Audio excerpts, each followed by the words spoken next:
Chapter 1. The Graduation Unsealment. It's been 5 years since the Kyuubi no Kitsune attacked Koona, and the fourth Hokage sacrificed himself to seal the Kyuubi into a newborn child. The third Hokage took the boy and put him into an orphanage, watching him closely to see if the boy would claim the power that is held within him or go insane with power and be put down like an animal. The third Hokage watched to see if this boy named Naruto would claim the Kyuubi spirit. A young boy of 4 or 5 looked left then right before running across the street. He saw that nobody was following him, but with the rain on the present day. The date was the 10th of October. He had hoped that his luck would make him less noticeable, but to his demise fate had tricked him. The boy turned the corner and met the parade head-on. He tried to scamper out of sight, only for one of the drunken villagers to see him. "Hey, there's the demon. Let's finish the fourth's work," the villager yelled. Soon a mob had formed behind the boy and were chasing him through the back alleys and finally cornered the young boy. A kunai was thrown, pinning the young boy's hand to the wall. "No, please, why do you hurt me? I never hurt any of you. I'm not a monster," the young boy yelled, only to be struck by the hand of an enraged and drunken woman. "You are a monster. You killed my son, my husband, and my twin brother," she yelled, then lowering her voice to just above a whisper. "So now, I'm going to kill you." The woman stabbed his hand and his feet in a crucifix shape, then slit the young boy's wrists and ankles, so that the demon could never write or walk again. As the mob watched the boy's death, a cry of victory ran over the entire crowd. They had did it, they had killed the demon that terrorized them every day for the past years. Only they did not see the boy's wounds healing slowly. When the final wound had closed, the mob felt a killing intent that only was felt on the night of the fox's attack. Looking towards the dead boy, they saw a red aura surrounding his body. With a maniacal laugh, the boy ripped his feet and hands off the kunais that held them there. Looking up, the villagers screamed as they saw the red slitted eyes of the demon fox that they feared. As they started to run, the boy disappeared from in front only to appear behind them. The boy had taken one step forward when he started to collapse from a hit to his neck. Behind him was the third Hokage. The third Hokage was flanked by 12 ANBU elite. "Naruto, what have they done to you? ANBU, seize them and throw them in the darkest pit in the jail," the third Hokage commanded. He then rushed Naruto to the hospital and ordered the nurses to fix him on pain of death. The third stayed with Naruto and never left his side. He even did his paperwork beside the boy. He signed papers giving Naruto an allowance of 10,000 ryus a month by donation, also a home to stay in. That night, while Sarutobi was asleep, Naruto was having a dream. In the dream, he was walking down a hallway full of pipes, valves, and spigots. He finally made his way down into a large open cavern. On the far wall, there was a fox bound in chains, with a muzzle wrapped around its snout, the kanji for seal placed right on top of the muzzle. "Who are you?" Naruto wondered. The thought echoed in his head as if he had said it aloud. He then realized that he was inside his own mind. The fox rubbed its snout, trying to get the muzzle off. Naruto looked at the failed attempts and finally went to its aid. Naruto looked the fox straight in the eyes. "If you try to attack me or do me harm, I will put the muzzle back on and leave you to this dark pit of hell." The look in the fox's eyes only said that it wanted freedom. With that being said, Naruto released the muzzle from its snout. As the muzzle fell away, the fox jabbed its snout towards Naruto's face, licking him until his hair was fully spiked and his cheeks were almost raw. "Thank you, Kit. You do not know how long I have been trying to get that muzzle off. As for your question, I am the Kyuubi Kitsune. I am so sorry for being the subject to your torment. I just wanted to wish you a happy life," Kyuubi said in a sad tone. "Why would you be part of my torment? I always thought that foxes were cool," Naruto replied, smiling. "How can I make your life better, considering you have been in my head for the past 5 years?" Kyuubi looked at him thinking. Finally she replied, "I would like to help you by giving you some training tips and other things. And more on that in later chapters." Sniggers. After several days of spending time with Kitsune, as she preferred to be called, In his head and making the mind a little bit less depressing, Naruto awoke to a white ceiling and a snoring Hokage. Smiling, he went over to Sarutobi. "Nay, Gigi. Time to wake up, Gigi," Naruto told him, shaking him gently. Sarutobi woke up to Naruto shaking him. Naruto then told the elder Hokage what had happened. For the next several years, Naruto had nightmares every night of the mob chasing him, trapping him, and finally killing him. Time skip. Naruto, I've taken the liberty of enrolling you into the Ninja Academy. I think the shinobi of this village need a break, especially after this last prank. Sarutobi's sweat dropped. 8-year-old Naruto was sitting on the couch in front of Sarutobi. He was smiling with that trademark foxy grin, with his canines exposed making him look more like a fox than a human. Wearing his orange jumpsuit with goggles. He didn't wear any shoes because he could not afford any shoes. The store owners either jacked the prices to an insane amount or they tossed him out of the store and locked it behind him. Plus, his feet were toughened so much they were better than a dog's paw. The prank, which included several gallons of neon orange paint and the ANBU newbies blank masks.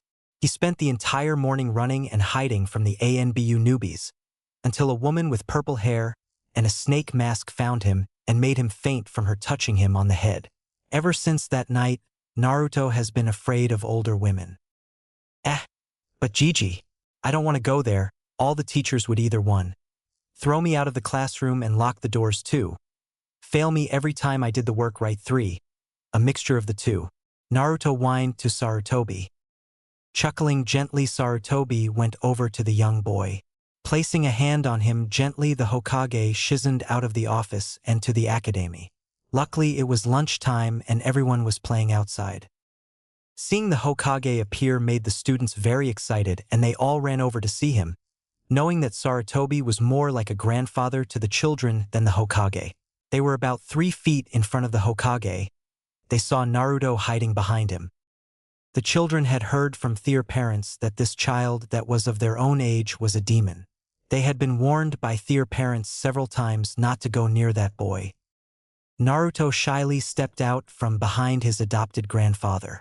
Looking closely at the crowd, he saw the hate and fear that he had felt every day for the past 8 years of his life. He stood there glaring at the hateful children, until a little puppy came running through the crowd. "Akamaru, get back here." "Wait up, Akamaru!" A feral-looking boy yelled as he pushed his way to the front of the crowd, only to see his dog being petted by and talking to a blonde-haired kid wearing a Kill Me neon orange jumpsuit. Followed behind this feral boy was 2 more boys. One looked half asleep, although he was frequently scanning under his half-shut eyelids. The other boy had a bag of chips and was constantly munching away at them. After he was done with one, he would pull out another from somewhere and keep eating them. "Good job, Kiba, you caught him. It was too troublesome to be running around to catch him," the lazy boy told the feral-looking boy. Now that he was closer to Naruto, he saw that the boy wore a fishnet body shirt with black cargo pants and black shinobi sandals. "Shut it, Shikamaru. You think everything is troublesome. All you want to do is watch clouds," Kiba yelled at the lazy boy. Kiba had a fang-like markings under each eye. He wore a fishnet shirt also, but had a coat with a fur-lined hood over it. He was wearing a plain pair of cargo pants with brown sandals. "Well, if you had better control over him, dog breath. We would have to Chajiro double." Shikamaru was interrupted by someone's very strong stomach waking up with no food in it. Glancing over to Naruto, who smiled sheepishly, the 3 busted out laughing. The fat boy looked at him and held out an unopened bag of chips. "Here, you need these more than I do. I've got several more stocked up. I'm Choji munch by munch the way." "Burp, that was good," Choji told Naruto, who with Kiba and Shikamaru started to bust up laughing. "I'm Naruto. I hope that we become good friends," Naruto told them with a happy voice. He peered over their shoulders to see a short blue-haired girl. Her eyes were a lavender so light that they were almost white. She wore a coat that made her look like an angel, even though Naruto did not know the girl. Even though he was scared of girls and women, he knew that he was in love with her. She looked over at him and with a small blush returned the smile that he was giving her. Soon the boys were running and playing like that had been friends for ages. Even the blue-haired girl watched the blonde run and play with the boys. She knew that she had fallen in love with this blonde-haired kid. Time skip. A 12-year-old Naruto jumped out of bed, smiling his giant goofy smile. Running, it took a quick shower, ate some ramen and ran to the ninja academy. Along the way he saw his best friends in the world, Kiba with Akamaru Bai in his coat like usual, Choji munching on his ever-present chips, and Shikamaru staring at the ever-present clouds. "Hey guys, are you excited about graduation?" Naruto exclaimed in his annoying yelling voice. "Yeah Naruto, we are. We better get there before Iruka-sensei fails us," Shikamaru replies. While they were running to the academy, Choji made a comment. "I heard we are supposed to get our animals today also." It was common knowledge that when you graduated from the academy, you go through a summoning jutsu to get your inner animal. These animals could also turn into half-human, half-animal. Iruka-sensei had a giant bear always lumbering after him. They all pictured what their animals would be. Kiba grinned at this comment. The only ninja clans that didn't get animals were the Inazaki clan and the Aburame, the Bug Users, clan. So naturally Kiba has already got his inner animal. The four arrived and were able to talk a bit. As usual, Sasuke was brooding. Hinata was shying in the back of the classroom. Finally, Sakura and Ino were fighting over who got to sit by Sasuke. It was several minutes before Iruka showed up. "Okay class, may I have your attention?" Iruka told them. The class continued to talk even after Iruka had asked them several times. Only 5 people in the room plugged their ears so that they would not be able to hear the yelling jutsu. "Shut up, all of you brats!" a giant-headed Iruka yelled. The class turned around and looked the teacher with fear. Iruka sighed, then began talking again. "Thank you, now if you will please listen. I'll tell you how the Genin exam works. First is taijutsu matches that either you have to hit me at least once or keep me on guard for a full 3 minutes. Then we have the written portion of the test, which you will have 2 hours to complete. Then we'll have lunch and finally the ninjutsu portion of the test. If you succeed in all 3 of these tests, the Hokage will perform a special jutsu that was given to the shinobi of this world by the gods. This jutsu will give you your spirit partner.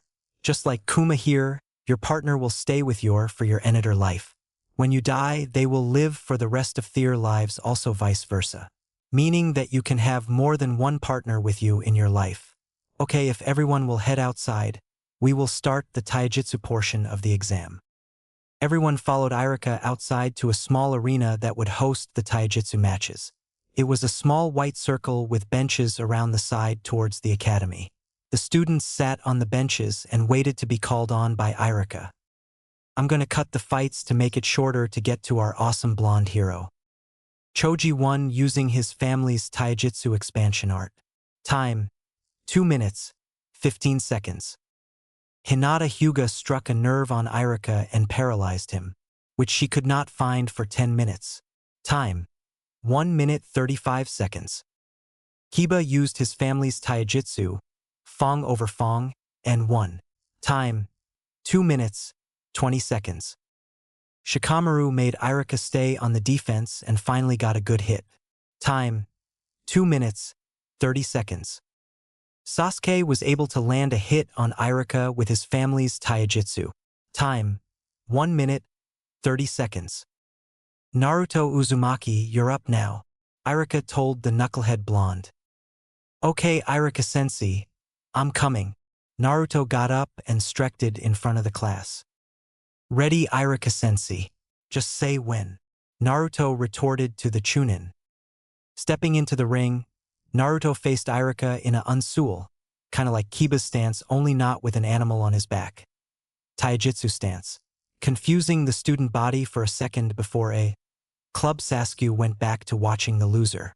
B. Talking among themselves, or C. Watch an interesting match. "I'm ready Iruka-sensei. Give me all you got," Naruto told the Chunin. Iruka ran at him with only half speed, kicking at his legs to knock him down. Naruto jumped over Iruka, placing his hand on Irika's head and did a handspring. He pushed off Irika's back with his feet, scoring a point for him. Irika was stunned. He never thought that Naruto would be able to do this. He must have had some training. Not far hidden in the bushes were two pair-off green-clad people, with extremely thick brows, were watching how the blonde-haired boy would fare. Author flashback summoning. A 6-year-old Naruto stood just inside the tree line watching a green-clad person strike a stump. Watching that, with each punch, the stump grew thinner as the punches destroyed the stump. "I know you're there, little youthful one. You came to watch me be more youthful," the person said out loud. Naruto thought that he was talking to him. So slowly he came out of the woods, and then he saw another boy come out of the woods also. "Oh, so there was two of you," the man said. "My name is Guy. This guy is weird, but you need to be stronger physically. Since I'm still inside you, I can only tell you how to do it," Kitsune told Naruto. "Yeah, but the green spandex makes him look creepy," Naruto replied. Naruto looked at the boy. He was about his size, only a little bigger. He looked like Jia. Both of them at once told the man, "We wish to be stronger. Could you please teach us?" Jia smiled and told them that he would. Throughout the years, he helped Naruto and Rock Lee toughen their bodies. Sadly, they were not able to join the same squad, as Naruto was younger than Lee. But they trained every time they were able. End flashback summoning. Naruto got back into his stance. "Come on, Irika-sensei. Give me your all or I'll beat you in 2 moves. The class gasped. Could he really do that? No, impossible. No one can beat Irika-sensei. Irika got up slowly. "Okay, Naruto, if you can beat me in 2 moves, I'll submit defeat." Naruto nodded, knowing that Irika would buy him a bowl of ramen. Just not saying it in front of the class to show favoritism. Irika charged at him at full speed, lashing out to stun the Naruto. Naruto ducked the punch, first move, and drove his fist, with Churka-enhanced knuckles, into Irika's stomach. Second move. Irika would have dropped to the ground if Naruto had not had caught him. "What was his time?" Irika asked an assistant. The assistant looked at the stopwatch. The time was 1 minute 25 seconds. "Impossible, that dope can't beat me," Sasuke yelled with all his fangirls backing him up. "I'm an elite. I'll beat him, just watch." Sasuke jumped into the arena. Irika was about to yell at him only to have Naruto wave him off. Irika shrugged and allowed the boys to fight. "So an elite, huh, duck butt? Come at me," Naruto told the black-haired boy. Sasuke ran at him, swinging his fist towards Naruto's face, only to see that the boy wasn't there. He felt a tap on his shoulder, showing Naruto behind him looking at him in a curious manner. "What you looking at, duck butt?" Naruto asked. He then ducked as Sasuke swung his fist again. It went on like this for 10 minutes straight, until Sasuke finally collapsed from exhaustion. Irika shuffled the students into the classroom as soon as Sasuke recovered, so that they could start on the writing portion of the test. Naruto was one of the last people to finish, along with Shikamaru, who was just too lazy to do the work until the 5-minute calling. They were allowed an hour for lunch. Then it was the ninjutsu portion of the test. Naruto headed to his normal spot, but then he stopped and saw Hinata. He secretly had a crush on her for years. He knew that she followed him around. "Hinata, come eat with me and the guys," Naruto said to the Hyuga heiress. "Naruto-kun, you want me to come eat with you?" Hinata asked. "Yeah, we need new company anyways. So what do you say?" Naruto asked Hinata. Blushing deeply, Hinata nodded and followed Naruto to the swing. Naruto sat down and the guys all knew what this means. Naruto was going to ask Hinata to be his girlfriend. Hinata sat down next to Naruto and took out a lunchbox, and saw that Naruto pulled out a sealing scroll and pulled out a camp set and made his ramen. When finishing, he sealed the set back into the scroll. He settled down to start eating, but was interrupted by a shadow coming over him. Looking up, Naruto saw Sasuke standing over him. "What team? I'm trying to eat," Naruto told the asshole. Fight me. I know it was a fluke that you were able to beat me, Sasuke told him.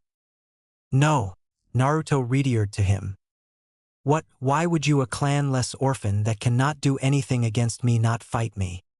'Cause I'm eating with my friends. Also, before this gets any farther, I have a question. Naruto told him. What is it? Sasuke asked with a cold voice.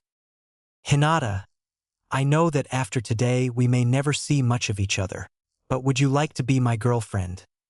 Naruto asked the shy Hyuga. Yes, Naruto-kun. I would like that, Hinata told him with a big smile on her face.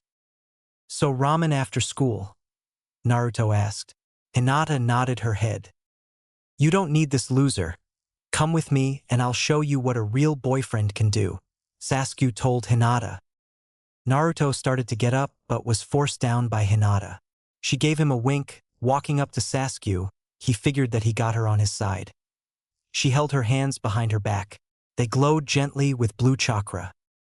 Sasuke, I would never date you, even if you were the last person on this earth, Hinata told him, and with that she nailed him in the balls, sealing off his reproduction system so that he could never have children. Sasuke fell hard onto the ground. At once the Sasuke Club were shoving out a large enough ki that Akamaru pissed on Kiba. Hinata didn't feel the ki. Weird, ain't it? 'Cause girls can't feel the ki of other girls. Inside, the third Hokage shivered slightly. He knew someone was going to die for hurting someone. He just hoped it was not him. Shrugging it off, he returned to his little orange book.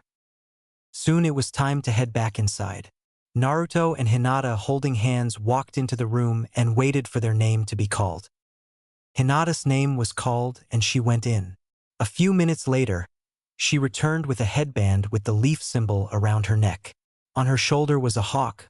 When she sat down next to Naruto, the hawk looked at him and nipped his hand gently, letting him know that it liked him. Naruto Uzumaki, Iruka-sensei called from the doorway. I'll see you in a minute, okay, Hinata-heim. Then we'll go eat, Naruto told him. Hinata nodded gently, stroking her hawk. Naruto walked in to see the Hokage there. Naruto stood in front of them while Iruka told him to do a henge, a substitution, and at least 3 clones. Naruto turned into the first Hokage, then switched with a chair when a kunai was thrown at him. Finally, looking at Sarutobi to see if he could use that jutsu, he saw a slight nod. Naruto yelled, Shadow Clone Jutsu. Suddenly there were 20 Narutos in the room. Author flashback summoning. Oi Gigi, I need some help with my clone jutsu, a 9-year-old Naruto told the old Hokage. Oh, and what's the problem with your jutsu? Sarutobi asked the blonde. Naruto quickly went through some hand signs. A small poof of smoke and a pale, sickly-looking clone was the only thing that was seen. I think I may have your solution. I will teach you this jutsu, only if you use it in times of great desperation and training, Sarutobi told the blonde. End flashback summoning. Naruto, you didn't have to make so many, but you pass with flying colors. Now the Hokage will help you revive your spirit animal, Iruka told the blonde. Sarutobi stood and made several hand signs. He knew fully well what he was doing, releasing a small amount of the Kyuubi's power so the boy could have more control and learn from it. Slamming his palm into Naruto's stomach, the boy was thrown back a few feet and saw a fox where he had been standing. Hey, it took you long enough to graduate. I was about to rip out of your belly and put you through the gauntlet, Kitsune yelled at him as she jumped up and down. Naruto became ghost white when she said something about the gauntlet. Seeing that she was outside, she ran to the window and started yipping at the people on the playground. I am glad that you are able to see the world again, Kitsune. It's been too long since we have had you visit, Sarutobi told Kitsune, turning to Naruto.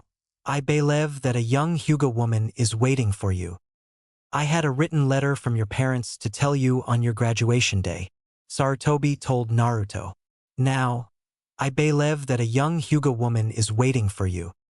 Naruto leaped and ran for the door, Kitsune on top of his head. Hinata was waiting by the gate. Her family did not come. Seeing that they thought her a failure, her family only made sure to treat her younger sister better than her. "Hinata, are you ready to go?" Naruto asked. "Hiya, Naruto-kun," Hinata stuttered.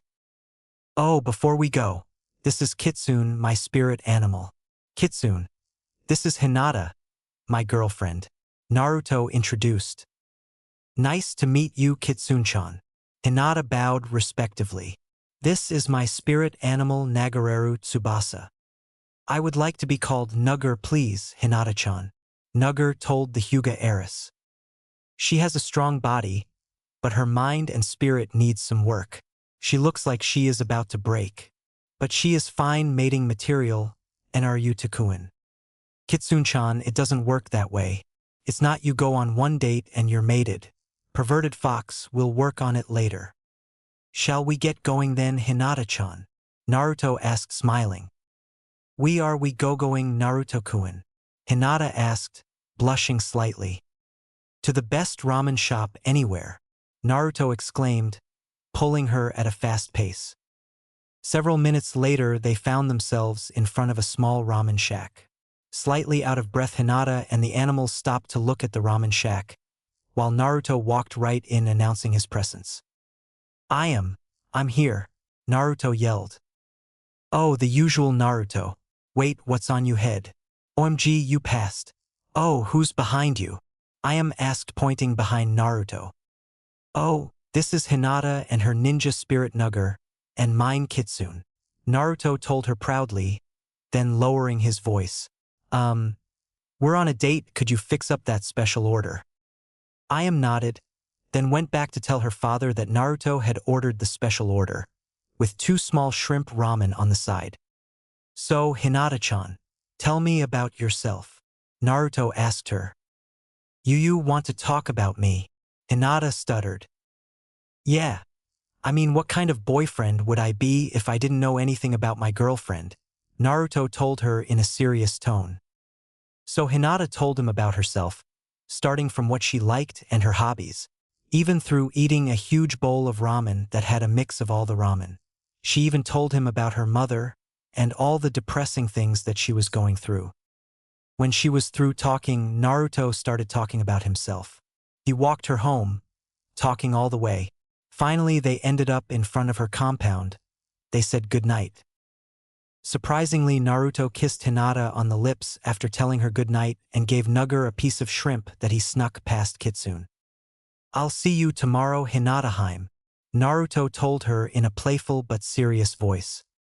"Okay, Naruto-kun," Hinata said, blushing and backing into the compound. Neither of them saw the guards snickering at the 2 true love birds. "Naruto-kun, I think we can get back at the Hyugas for being mean to Hinata-chan. If she is to be one of your mates, she needs confidence," Kitsune thought to him. "I know, Kitsune. Let me think. I have the perfect idea," Naruto told her. He told her his plan slowly. "Naruto-kun, that's perfect. I wish I had thought of that," Kitsune told him. "I'm a genius when it comes to pranks," Naruto told him, though he forgot that he was in the presence of the prank master. Hyuga compound, midnight. 2 shadows snuck into the compound and went around to different bedrooms. After grabbing certain garments, the shadows snuck out of the compound quietly.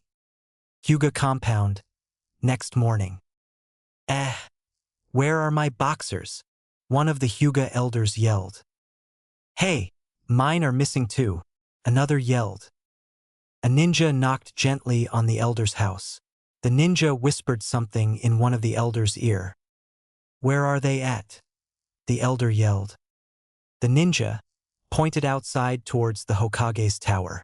In front of the tower was a line of neon orange dots. After using their Byakugan to see that it was their underwear, they embarrassedly went and claimed their underwear and found out that the underwear would not become clean. They also had a jutsu placed on them that if they were A, thrown away, B, burned, or C, any other disturbing exercise, that they would appear the next day in their underwear drawer clean and whole. Hinata had woken up when the Hyuga elders went to the claim their underwear. The first thing was that her room was covered in roses. Next was a small package from Naruto, In the package was a small necklace that had a small heart-shaped gemstone that had a fox and hawk in it. Also, it had a small note in it. Dear Hinata, I have struck back against your elders for treating you so harshly. Nothing physical, I just painted and jutsued their underwear. I hope you like the necklace. I saw it a few weeks ago, though I was too scared to give it to you. I hope that you wear it for the rest of your life. If you ever need me, just say my name and I'll be there in a heartbeat. Your sexy love fox. Naruto-kun. Chapter 2, Teams and the Test. Also, I will not be telling when Kitsune changes from her animal form to her anthropomorphic half-half form. And I will change the Naruto characters' outfits slightly in a way. I know that I did not input the scene with the shadow clones. That is because I wanted it to be focused on Naruto and Kitsune's relationship. Although there will be the Waveland mission, the Chunin exams, and the attack on the Hidden Leaf Village. Early the next morning, Naruto found a red fox on his face. He almost threw Kitsune off his face until he remembered that he graduated and was getting put into a team. Naruto gently put Kitsune off to one side and jumped out of bed, only to succeed in tripping himself on Kitsune's towel. Kitsune was awakened from her nice dream of doing kinky things to an older Naruto, when all of a sudden wham, made her jump up and assume her more feral state. Seeing it was only Naruto knocked out, she jumped up and got a bucket of ice-cold water from the kitchen. Naruto was awoken a second time by a bucket of ice-cold water dumped on his face. Spluttering, he looked around. Spotting Kitsune putting the bucket back under the kitchen sink, he slowly got up and rummaged for some food while Kitsune went into the shower. A few minutes later, a smell of semi-burnt bacon, eggs, and toast came out of the kitchen.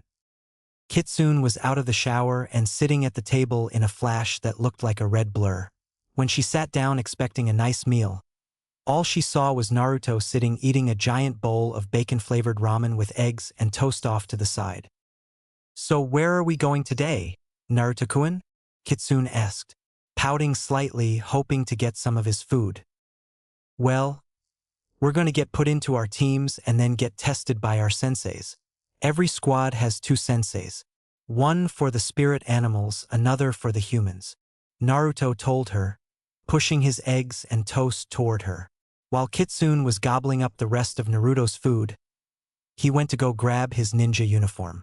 He heard a small laughter as he was finished zipping up his orange jumpsuit. He turned to see Kitsune looking at him. What is it, Kits? The young blonde-haired shinobi challenged. Kit, we need to get you some new clothes, Kitsune stated plainly. Okay, after we get done with our test. Also, you might want to get some clothes to carry around in a scroll, Naruto commented back. Kitsune turned into her smaller animal form and jumped on top of Naruto's head. Off they went to the academy to meet their new senseis. As usual, Irika walks in and starts naming the people that will go together in squad formations. Squad 7 will be Uchiha Sasuke. No fangirls, please. Haruno Sakura, yes. I'm on the same team with Sasuke. And Uzumaki Naruto, damn. Why do I have to have a Banshee and a Gaywad on my team? Sakura, HHH. Crud Naruto loser is on my team. Your instructor is Hatake Kakshi. Meet him in room 5. Irika then started naming off the other teams. Kiba, yay. I get paired up with Hinata, was paired with Hinata. I wanted to be paired up with Naruto-kun and Shino. Akamaru looked more like a wolf than the puppy he had been yesterday. Maybe Kiba's family did something to make him more agile with the rest of the classes. Choji and Shikamaru was paired with Ino, poor Shikamaru. Soon Squad 7 was left by themselves. Kitsune was lying in a ray of sun having Naruto pet her belly. Sasuke was sitting there being beragged by Sakura. His Black Panther who supported Red Eyes, Fukushusha, Avenger, was swatting an annoying light brown lynx with green eyes called Seishin Ryoku, Inner Strength, who belonged to Sakura.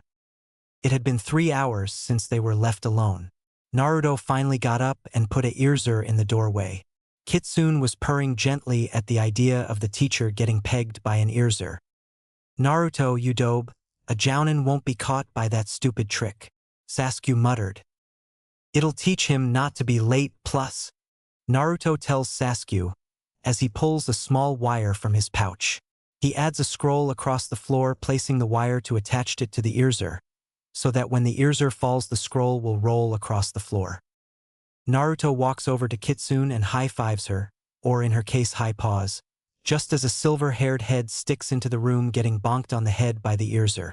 Following the head is a small jaguar that stepped under his master's feet, got a face full of water. I can't believe they fell for that, Squad 7 thought all at the same time. Both Kakashi and Reiteningu looked at the three genin and their spirit animals. Two who were laughing their heads off and for that had a sweat drop. My first impression of you is that I hate you all, Kakashi told them. So meet me and Reiteningu on the roof, going in a puff of smoke, along with Reiteningu. Naruto looked at Kitsune and they both disappeared in a column of flame. Looking around, they saw that it was themselves and their senseis. So they sat down and talked about various jutsus and how they could be used in different combat situations. Finally, the Banshee and Duckbutt showed up with their partners. As everyone was here, they sat down. How about you tell me about yourselves? Said both Kakashi and Reiteningu. Sensei, how does that work? Could you show us and then we'll get a better understanding? Sakura asked. Okay, my name is Hatake Kakashi. My likes and dislikes, I have none. My dreams of the future, none of your business. My partner's name is Reiteningu. He likes laying around, dislikes doing anything, and pranksters, dreams he has none. Okay, blonde, you're up, Kakashi said in a bored tone. My name is Uzumaki Naruto.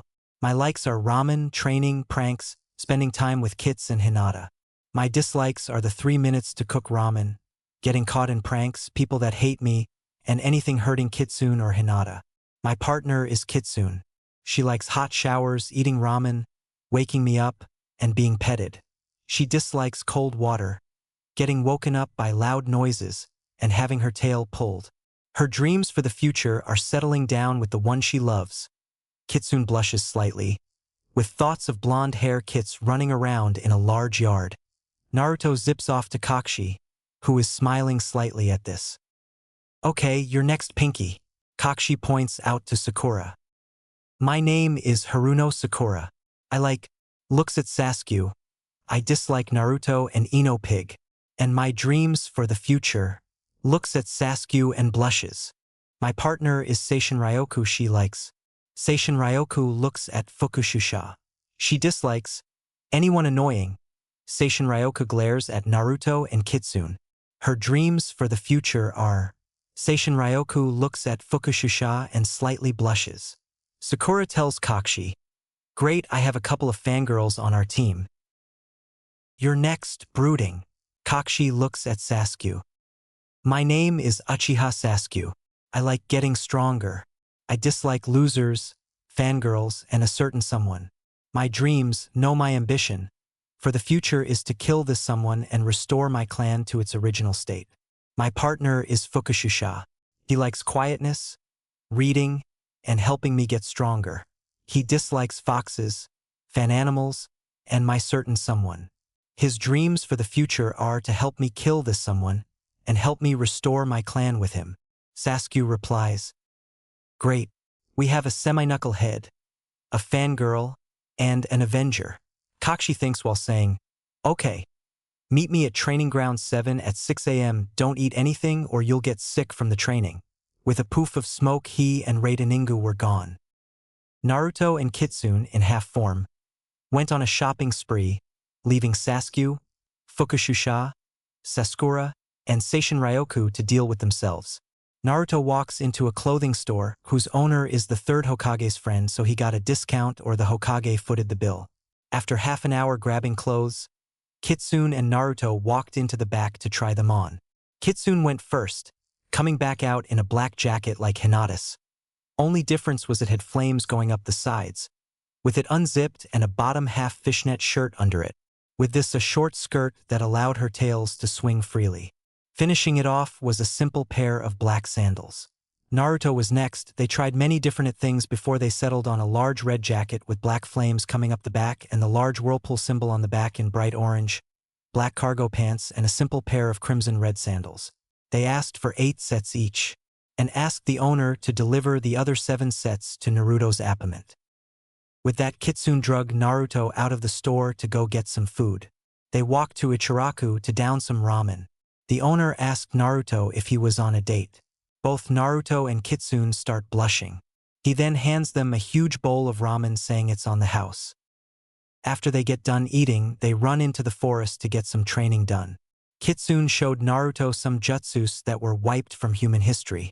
I warn you now, Naruto, use these jutsus in only an extreme emergency, Kitsune told him several times. Then they headed home so that they could take a shower. Naruto, being a gentleman, let Kitsune go first. He went and fixed some seafood ramen for him and Kitsune. Later he went to take his shower only to find a naked Kitsune with only a towel drying her tails. KK Kitsune. Naruto stutters, feels a sudden thwack to his stomach as Kitsune's tails nails him in the stomach and the groin. While Naruto is falling backwards, he slowly starts dripping blood out of his right nostril. Before slamming the door home, Naruto thought he could sworn to see Kitsune smile. Laying there, Naruto wondered what it would be like to have 9 tails like Kitsune. Finally, Naruto got up and moved into the kitchen, slowly eating his ramen. Kitsune came into the kitchen with a towel wrapped around her. For you to fix me seafood flavor ramen, you are either sucking up or you want something, Kitsune teased. I want to know how to get tails like yours, Kitsune-kun. Naruto blurts out before he stops himself, blushing many shades of red in 1 second. He looks away as Kitsune also blushes and giggles uncontrollable. Kit, I'm sorry. There's no need to be embarrassed. I'll give you some tails if you want them, Kitsune says as she walks over to Naruto. What are you doing, Kitsune-kun? Naruto asks, slowly edging back from the vixen. You want tails, right, Naruto? Kitsune asks. Be warned, this will turn you into a Hanyu, and you can never go back to your normal form. She put about 50% of her yokai on her fangs and bit him. Naruto stuck stiff for a moment, then started yelling in painful screams. Naruto fainted from all the pain, having his brain shut down. He fell into a deep and black sleep for many hours. The next morning, Naruto wake up to a twitch from his tail. Wait, my tail! Naruto screams, waking Kitsune up. What is it, Naruto? Kitsune pops up from her side of the bed, having his tail wave back and forth. What do you mean? What is it, Naruto? I have a tail, Kitsune. Naruto yells. You'll grow 9 tails over the next 9 weeks. First you'll start feeling excited, then depressed, happy, sad, greedy, agitated, angry, horny, and finally you'll feel loved, Kitsune explains. I am pretty excited that I'm starting to have 9 tails, Naruto tells Kitsune. That's tail number 1. We better eat something. Kitsune tells Naruto, gets up with her tails wrapped around her private areas. Walking to the kitchen, Naruto wraps his tail around 4 of Kitsune's tails back toward him. Kitsune whips her tails back, hitting Naruto in the nose.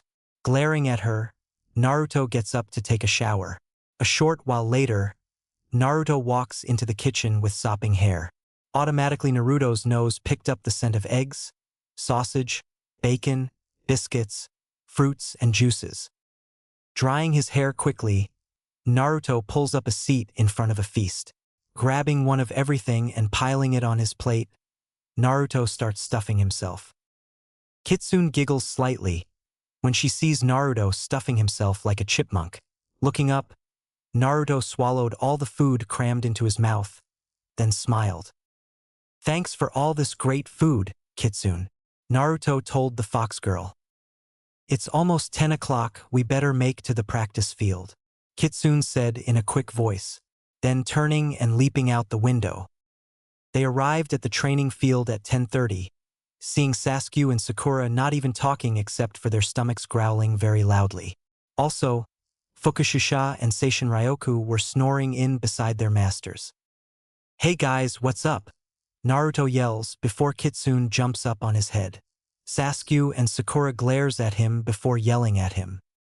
I guess that Kakashi is not here yet, Naruto asks, No, he's not Naruto.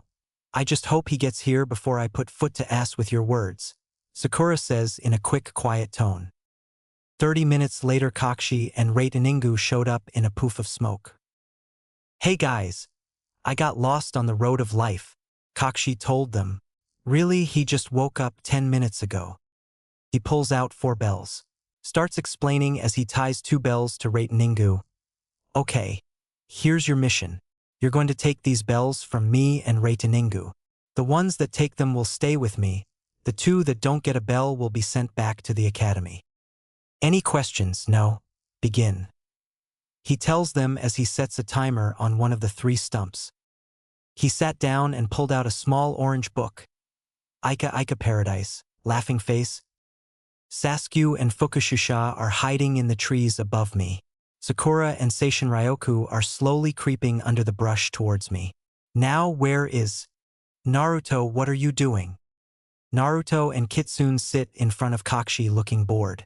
Kakshi walks up to Naruto and thumps his forehead. With a poof of smoke, Naruto disappeared. Kakshi was surprised to see that Naruto was gone. The next thing he knew, only his head was above ground. Kakshi, you should see your face, Naruto told him while sitting on a tied-up Reiteningu. With a slow nod from Kakshi, Reiteningu started to gather chakra to his tail, which made a small zapping sound. Huh, what's that? Naruto looked behind him and received a full face of electricity. Naruto quickly ran to the creek running beside the training grounds and dove in to get rid of the electric. Naruto was jumping into the creek. Kitsune was slowly moving to where Sakura and Sasuke were hiding. After whispering a plan to them, she ran to Naruto. As Naruto broke the surface, he looked over at Kitsune. Kitsune only nodded to Naruto and ran to go fight Reiteningu. Reiteningu's fur was now sticking up all over. Chiba no Jutsu, 1,000 needles, he yelled. Reiteningu's fur shot of his body toward the oncoming Kitsune. He closed his eyes knowing that he had won, only to feel his needles fly back at him. Opening his eyes wide while dodging, he saw that Fukushusha was standing in front of Kitsune. He was closing his mouth, from which a silent chakra infrared roar, silent roar Sorento no Gun Jutsu, had pushed Reiteningu's needles back toward him. As soon as Seishin Ryoku saw Reiteningu jump, she started running towards Reiteningu. With each bound, she became slightly faster until she was a lightning streak that only Kakshi could see.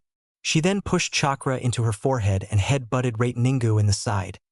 As he landed away from Fukushusha, yelling, Atabue Zutsuki, rock headbutt. With that, Reiteningu flew into the creek with a slight yelp. Soon after, followed by Kakshi. While Reiteningu was taking his swim, Kakshi had his hands full, or rather hand full, with the 3 genin. Sasuke was throwing kuniyas and shurikens, making Kakshi dodge where he was near a tree. Kakshi jumped into the branches, disappearing. Maybe I got away from them, Kakshi thought, only to have this greatest wish disappear into a puff of smoke as Sakura landed on the branch where he was standing.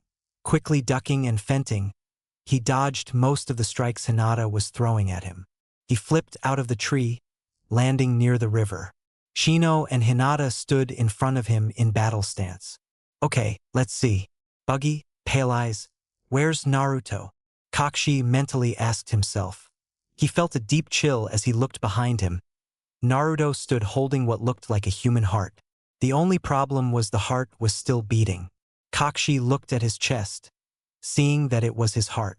Kakshi coolly looked back at Naruto. Putting his hands together, he dispelled the genjutsu, seeing that he was tied up to the stumps. You did a great job, but you still did not get the bells, Kakshi told the 3 genin and their debutsu. Naruto split a huge grin, holding a Sershin orange book up. Kakshi, not only did we get the bells, Sakura is going to be destroying this. Holds up Kakshi's book. You better hide your books better. You all passed. Just, please don't destroy my golden edition, Kakshi exclaimed. Though me and Reiteningu were going way easy on you guys. DUH was all that the 6 could say. So go celebrate, or whatever you guys do. Be ready to do some missions in a few days. With that, Kakshi and Reiteningu was gone with a poof of smoke. Naruto and Kitsune were the first to break out of the daze. Naruto pulled out some clothes from a storage scroll for Kitsune and handed them to her. Then after she was done changing, they both ran off to Ichiraku's for an all-you-can-eat ramen fest. Chapter 3: Demon of the Mists and the Battle for the Bridge. Is everyone in position? Kakashi spoke into his calm. Static. Hello. Is everyone in position? Kakashi asked again. Tora was playing with Fukushusha's tail again. A voice said from behind him. Kakashi turned around to see that Naruto had spoken.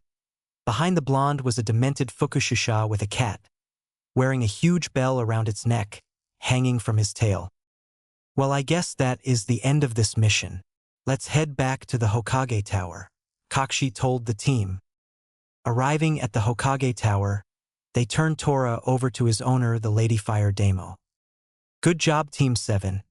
I have a couple of more D rank, miss, the third Hokage was saying. No, I want a real mission, old man, yelled Naruto. Kakashi Gibbs smacked him in the back of the head before anyone could say anything, making Naruto's face connect with the floor coming up to meet him. The third Hokage smiled inward, while saying, well, I do have an escort mission that is ranked C-class. I'm sold, yelled both Naruto and Kitsune.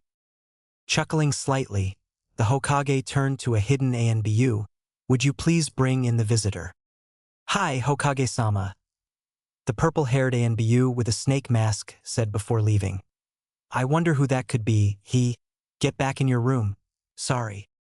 A couple minutes later, smelling of really strong sake, which had both Naruto and Kitsune gagging due to their highly sensitive noses, a pot-bellied man with a straw hat on walked into the room. These brats are going to escort me. They all look like they'll piss their pants before we get out of the village. That short one with the blonde hair looks like he is the weakest of them all, Tazuna told them. Why you? Naruto starts to jump at Tazuna, only to be grabbed by Kakashi. You can't hurt the client, Naruto, Kakashi said to the yelling Naruto. You'll all meet me at the East Gate in 1 hour. You'll be escorting me to my daughter's home in the Wave County, Tazuna told them in a bored tone. Time skip 3 days. My house is just a few hours from here. We should be there by lunchtime, Tazuna told Team 7. Naruto was juggling his kunia with his 4 foxtails. He was feeling slightly sad, so he thought this would cheer him up. Everyone knew he had the foxtails a day after the demon brothers had attacked them. Flashback. The day before, Tazuna had told them that a power-hungry businessman called Gatu was slowly killing the Wave Country with his dealings, so they were all weary of any other ninja that would come after the bridge builder. Naruto rolls out of his tent, stretches with Kitsune cuddled up next to him. Not yet, my pervy friends, but soon. Walking out of the tent, he had on only his PJs. He went to go relieve himself, only to bump into Sakura walking back from filling her water bottle. Sakura tripped slightly on a tree root. Naruto quickly grabbed her by his 3 tails. H, the banshee screamed. Kakashi and Sasuke jumped out of bed and ran toward the sound of Sakura screaming. What they came to see was a Naruto trying to run from an angry Sakura, but not going anywhere because she was pulling him back by his tails. 1, 2, 3. Wait! Naruto has tails. After Sakura calmed down and Naruto had stopped cowering in his tent, he told them all that he was being granted 9 tails via Kitsune, who was the Kyuubi, but who doesn't know by this point, saying that it would take 9 weeks to have 9 full tails. Since he was on his 4th tail, he was at his sadness tail. He also told them what the other tails would do to him. Kitsune, Sakura, and Seishin Ryoku all blushed at what his 8th tail would make him. Can anyone say horn dog? Tazuna, Sasuke, Fukushusha, Reiteningu, and Kakashi sweat dropped at this. Kakashi motioned to Naruto to come talk to him. Naruto, have you felt the chakra signature of another ninja? Kakashi asked. Yeah, they have been watching us since we beat those freaks with the claws, Naruto told him. Well, we can't do anything about it now, so we should just press on. We also need to be on the lookout for other enemy ninja, Kakashi told his team. XX End Flashback XX. Naruto threw one of the kuniyas into the bushes. They all heard a squeal from where he threw the kuniya, looking only to find a small white frightened snow hare. Damn it, Naruto, you baka, it was just a hare. You didn't have to go and scare it. Sakura was yelling at him. But Kakashi and Naruto were both looking at the snow hare. That's a snow hare, but it's spring. The only way it would have a white coat is if it was raised inside. And only then would it be used for a substitution jutsu. Suddenly, Naruto picked up the sound of a sword flying at them. Duck! He yelled while pulling Sakura and Sasuke down by the front of their shirt. Tazuna dropped like a dead fish. No, he did not die. And Kakashi jumped over the sword as it slammed into a tree. Poor tree, sob sob. I'm going to skin you slowly, brat. A quiet voice came from behind them. Looking up, they saw an eyebrowless man, with his lower face covered in a bandaged mask, wearing a Water Village headband with a slash through it. The man was standing on the sword. Seeing Kakashi, he said, "Finally Kakashi, the copycat ninja and his little pet Reiteningu. I kept a book on you so that if I ever met I would be able to kill you. I've so wanted to see that eye of yours." Zabuza, Demon of the Mists, one of the 7 legendary swordsmen. Nuke Ninja, Class A rank from the bingo book. Kakashi told his team, "Whatever happens, just stay with Tazuna. I will protect you all." The team took up a defensive formation with Naruto at the left with Kitsune, Sakura behind Tazuna with Seishin Ryoku, and at the front was Sasuke with Fukushusha. Kakashi then pulled up his headband to show, a Sharingan. What, Kakashi has a Sharingan? Sasuke and Fukushusha both thought. Reiteningu's fur started to stand up as they all heard the slight static it was giving off. Though while he was doing this, his eyes were closed. So he did not see the giant croc racing at him from the trees, where it had stayed hidden, until it was too late. The croc ran into Reiteningu only to find him poof into smoke. The croc then felt his entire body get lit up by in shock as Reiteningu jumped from the trees to his back. The croc rolled into the water to hide himself and attack again, only to find that Reiteningu was waiting for him at the edge of the bank. While this was happening, Kakashi and Zabuza was pushing for better footing on the river. Kakashi using a kunai and Zabuza his cleaver, while 2 water dragons fought each other above them. They then pushed apart and started forming signs only for Zabuza to stop and see a ghostly image of himself behind Kakashi. Next couple of sentences are going to be Kakashi and Zabuza talking and finishing each other's sentences. What can the Sharingan see the future? Can he read my mind? I'm going to kill you. Pathetic excuse for a ninja. Water explosion, no jutsu, Kakashi yelled. A Gant wave flooded over Zabuza, slamming him into a tree. Kakashi landed on a branch above the Nuke-nin. Now you die, Zabuza, Kakashi told him with killing intent. Looking down, Zabuza said, "Don't kill me. I just wanted to take my children from the Hidden Mists village and live at Koona. We just didn't have enough money. So we took up odd jobs like transporting people.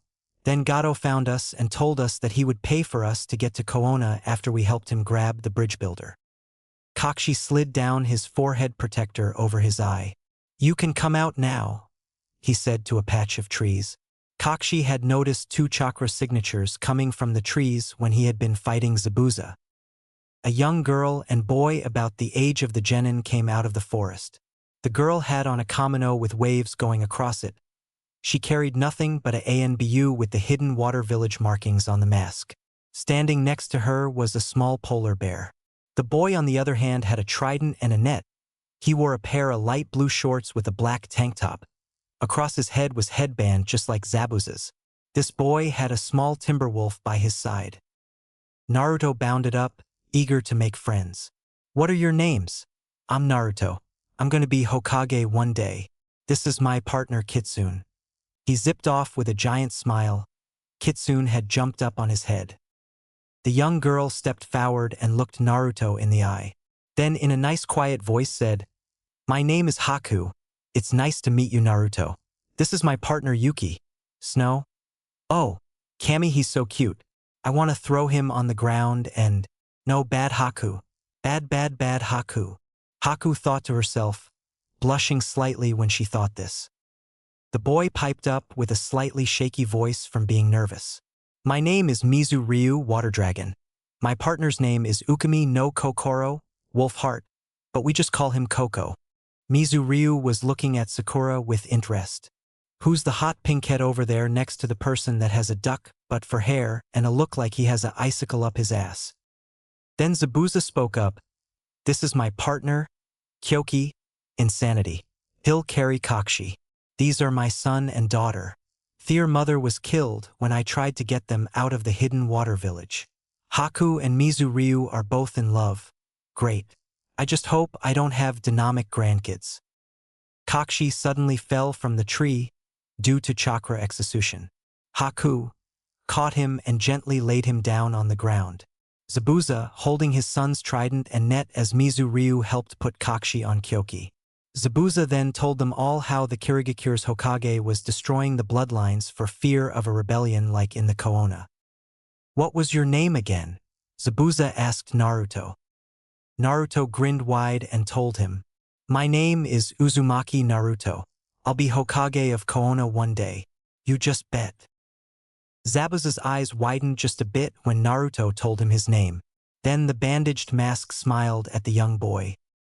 "I'm sure your mother would be proud of you, Naruto Uzumaki," Zabuza told the blond boy. "Huh, what do you know about my mother? Please tell me, Zabuza," Naruto pleaded.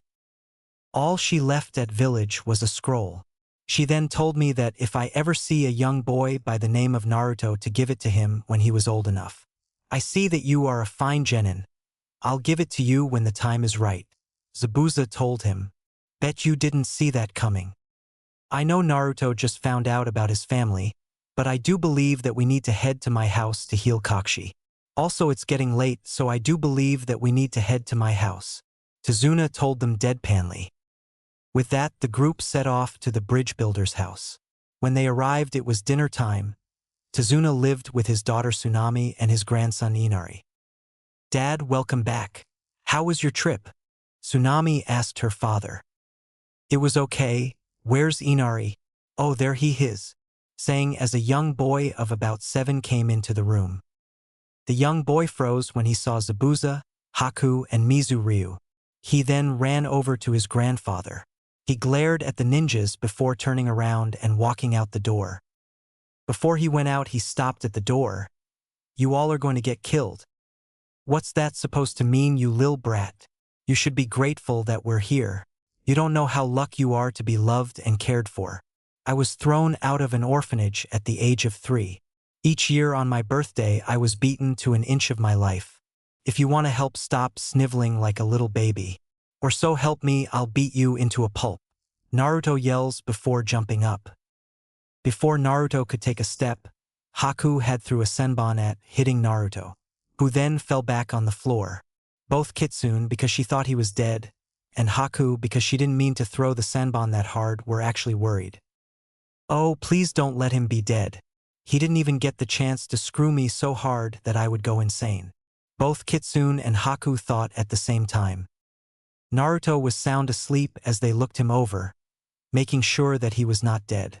The group after put their and Naruto into one of the 3 guest rooms, one for the girls, one for the guys, and one for the jounin. Kakashi then followed Inari outside and found the little kid crying by the sea.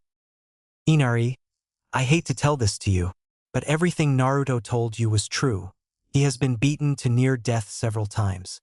When I look at him, I see a pained child that hides behind a happy mask. The truth is I'm one of the many ANBU that had to stop the mobs and take him to the hospital. I think he's sick of crying his pain away and endures it to become a stronger person," Kakshi told him. "So he has had been in more misery than I have," Inari told Cyclops Ninja. "Yes. So I suggest that you give up the crying and look to see what Naruto is like," Kakshi told the kid. "Inari, Kakshi, dinner is done. Come inside and eat," Tsunami yelled at them. After a great meal, the ninja turned in. Kakshi and Zabuza talking until midnight. The boys fell right to sleep. So did the girls. Later that night, two of the girls slipped into the boys' room. Quickly finding Naruto, they snuggled up next to him. The next morning, Naruto was awoken to two numbing arms. He looked to find that Haku and Kitsune were both lying on his arms. Slowly lifting his arms out of them, he saw Mizu Ryu trying to stop from laughing, forgetting that there were two sleeping girls next to him. "What's so funny, you baka?" Naruto yelled, only to be found bloodied after a certain Kitsune jumped up and started to pound him into a pulp. Thanks to this, Haku woke up and found that she was in the middle of the boys' room with only her nightgown on. Screaming, she threw an ice ball at her brother's face and at Kitsune. By this time, Kakshi and Zabuza were both in the doorway laughing. Sasuke and Fukushisha was sleeping outside on the porch, so he was unaffected by the noise until Naruto ran over them trying to get away from an angry Sakura and Seishin Ryoku, having Naruto wake the two pink-haired cougars. This means a very scary girl, not a single older woman. Up.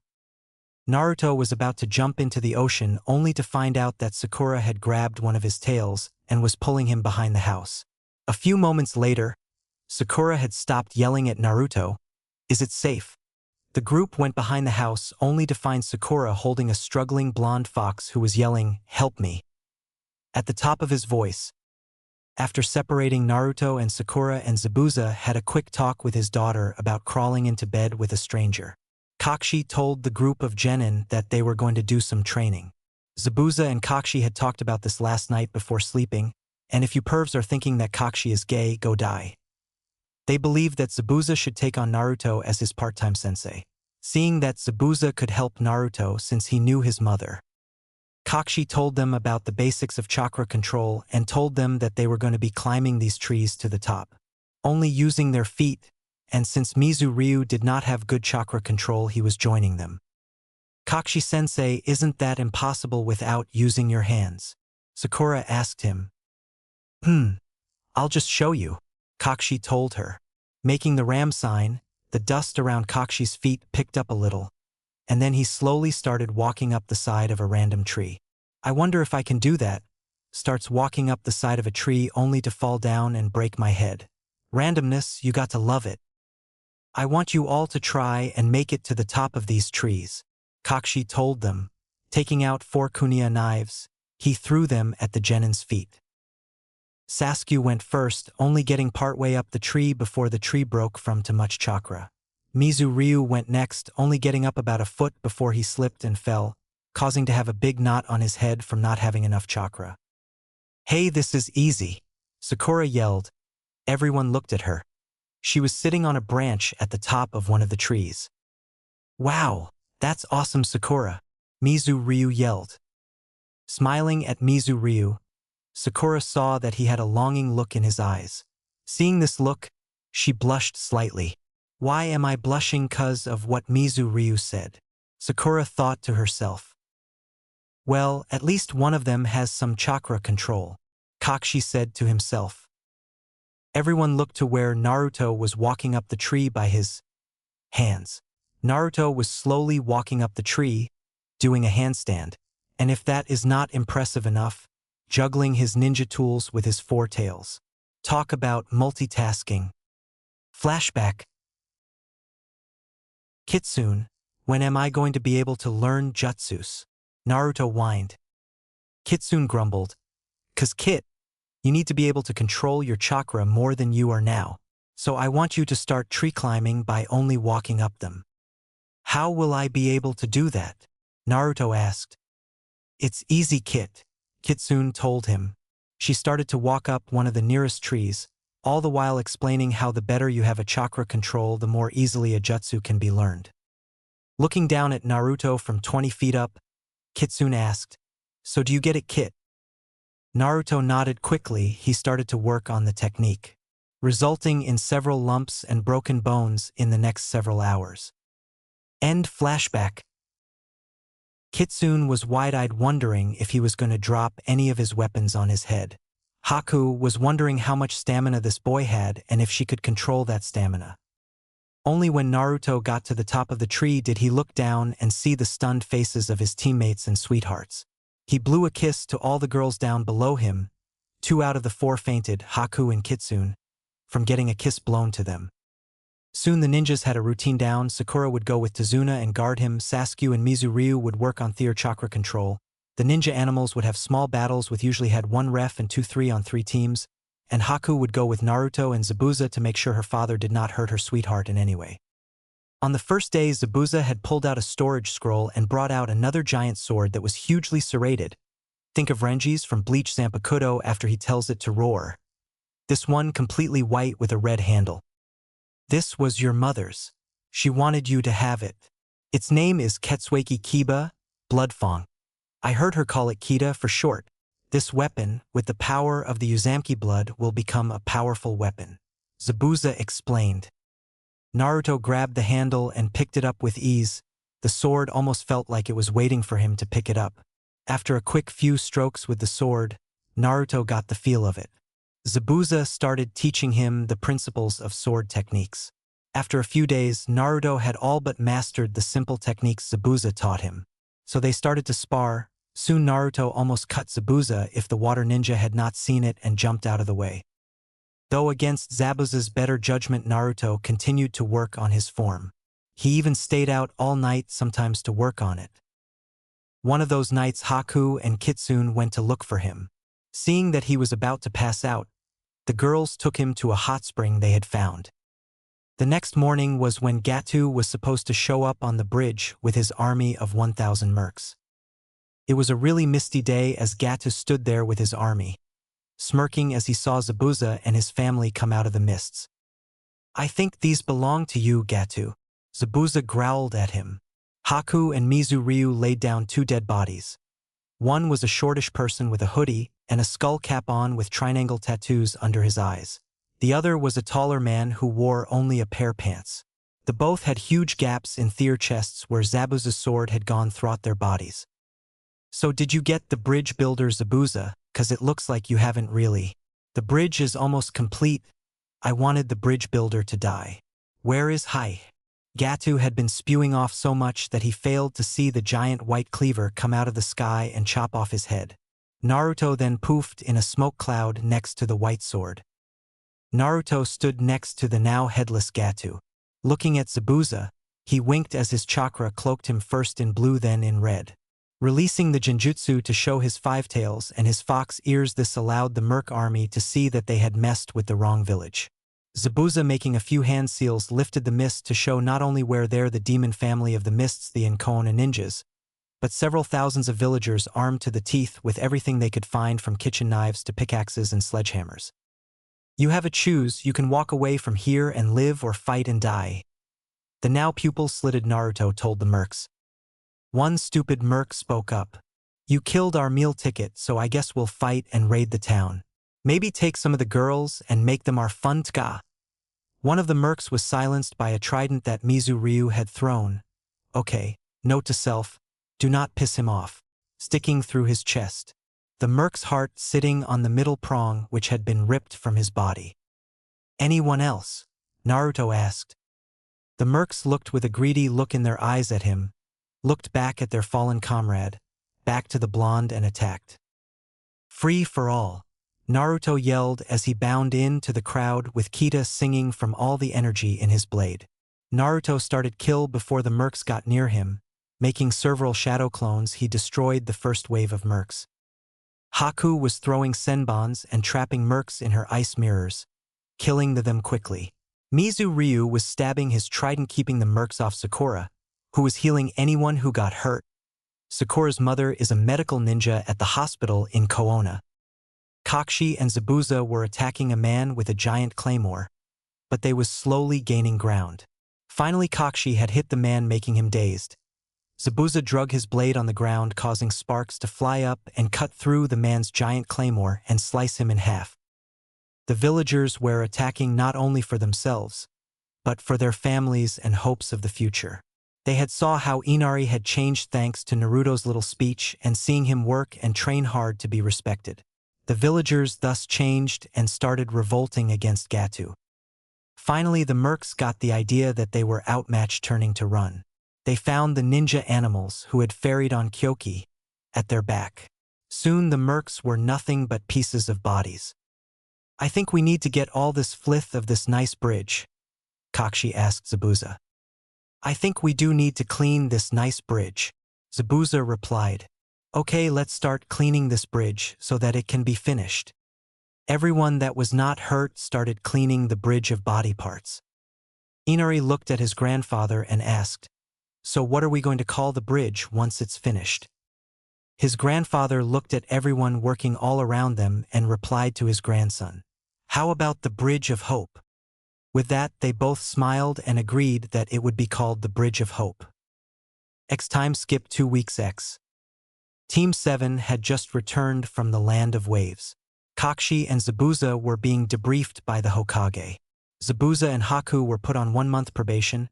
Haku had to work at the hospital where many male ninjas tried to get her. But many of them ended up in the hospital because of senbons that paralyzed them, and Zabuza was put into the ANBU task force. Many of the ANBU hated this idea, but Zabuza made quick friends with Ibiki. The rest of the team were on their own for the rest of the day.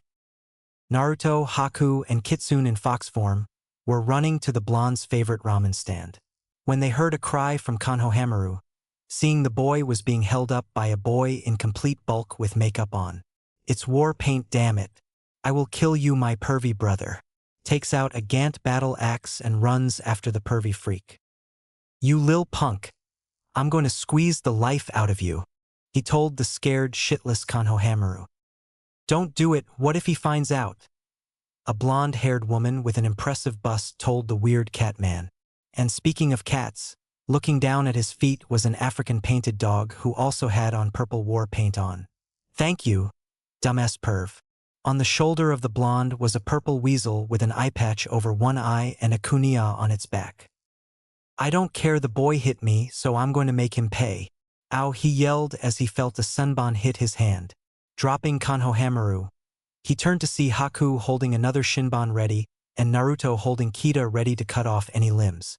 "Bloody ain't I, laughing face?" All of a sudden Naruto started laughing. "OMG! It's an emo stalker in a cat suit with makeup."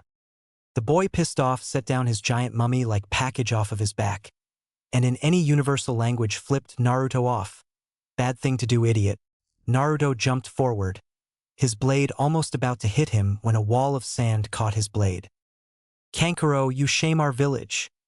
A red-headed boy was walking behind the catsuit guy. He was a pale boy. On his back was a large gourd on his back and the symbol for love on his head in what looked like blood, told the black-clothed boy. "Yeah, but Gaara, they," Kankuro started to say. "Shut up, or I'll kill you," Gaara told with killing intent, Kankuro who just shut up without a peep. Turning to face Naruto and Haku, Gaara asked, "What is your name?" "Me," Naruto asked. Gaara nodded. "My name is Uzumaki Naruto. I'll become Hokage one day," Naruto told Gaara. A small raccoon jumped up from Gaara's pocket and looked at Kitsune with a smirk. The raccoon was sand-colored all over. The only weird thing on the raccoon was it had purple veins all over its body. "I don't know why, but mother wants your blood. Don't cry, mother. I'll get you his blood, and then you'll be happy," Gaara said to himself. With that, he disappeared into the sand and was gone. Temari turned and bowed to Naruto and Haku. "I'm sorry for my lil brother's excitement. Kankuro can be a lil idiotic at times," Temari told them as she walked away, leaving the two ninjas to wonder why they were there. Chapter 4. Chunin Exams PRT 1. Last time on Kyuubi Spirit. Anko looked down at Naruto, seeing her future husband. She remembers all the times that she had to save him from everybody. Anko swiftly grabbed him, pulled up her mask and kissed him. Naruto's eyes went from a crimson red back to a cerulean blue. He then fell limp into Anko's arms. Seeing that Naruto was asleep, she laid him on his bed and did a quick jutsu to make sure that he would never be harmed again in his home. Then she left, after kissing him once more on the lips. "Naruto, How do you know about the exams? Sarutobi asked him. Well, some Suna shinobi tried to attack me and some friends. Naruto told him. So, where do I sign up? Back to Kyuubi Spirit. Naruto sprinted down the road toward Team 7's meeting area. Kits was snuggled in his jacket so that she could have extra beauty sleep. Kita, strapped to his back, was clanging slightly. Oh shit, oh shit, oh shit. On the one day that I want to get up early, I overslept by 4 hours. Kakashi-sensei is going to kill me, or worse, tell Master Jia. Naruto said to himself as he ran faster, trying to get away from the image of Jia and his turtle partner, making him lug a 5-ton-pound rock up the side of a mountain. He sighed in relief when he got to the bridge. Kakashi was not there yet. Sakura was trying to Sasuke to go on a date with her. Fukushusha was laying in a tree keeping away from Seishin Ryoku, who was pestering him to play with her. Not that way, henches. Geez. Naruto, you're late, Sakura yelled, hitting him on the head, making him fly into the water and wake a grumpy Kits up. After shaking the water out of both their clothes for Naruto and Kits explained that they were getting ready. Getting ready? Ready for what? Sakura asked him. I do believe he is talking about the Chunin exams, a voice told her. Everyone looked around until they saw Kakashi and Rateningu up on top of the bridge. You're late, Kakashi-sensei, an angry Sakura and Seishin Ryoku yelled/growled. Sorry, I had to go see my grandmother. Anyways, I need you to fill these out, he told them, throwing 3 cards to the genin. I think that you can actually make it to the finals with the strength, taking a look at Naruto, and smarts looks at Sakura, and moodiness looks at Sasuke. You have 1 week to train and get together equipment to help you. I suggest you guys get started. With that, he left them. Well, I'll see you guys in a week. I have to go find Zabuza-sensei. Don't hurt yourself, Naruto yelled as he ran off. But as F** and $NG usual, Sakura and Sasuke were off in La La Land. Time skip, 1 week. Naruto slowly got up out of bed and made sure that his new outfit was in perfect condition. It was a present from Haku, Hinata, and Kits. The jacket was a light cloth that when folded onto itself it could camouflage the owner and even keep nindogs away. Under this he had another zip-up vest with pockets.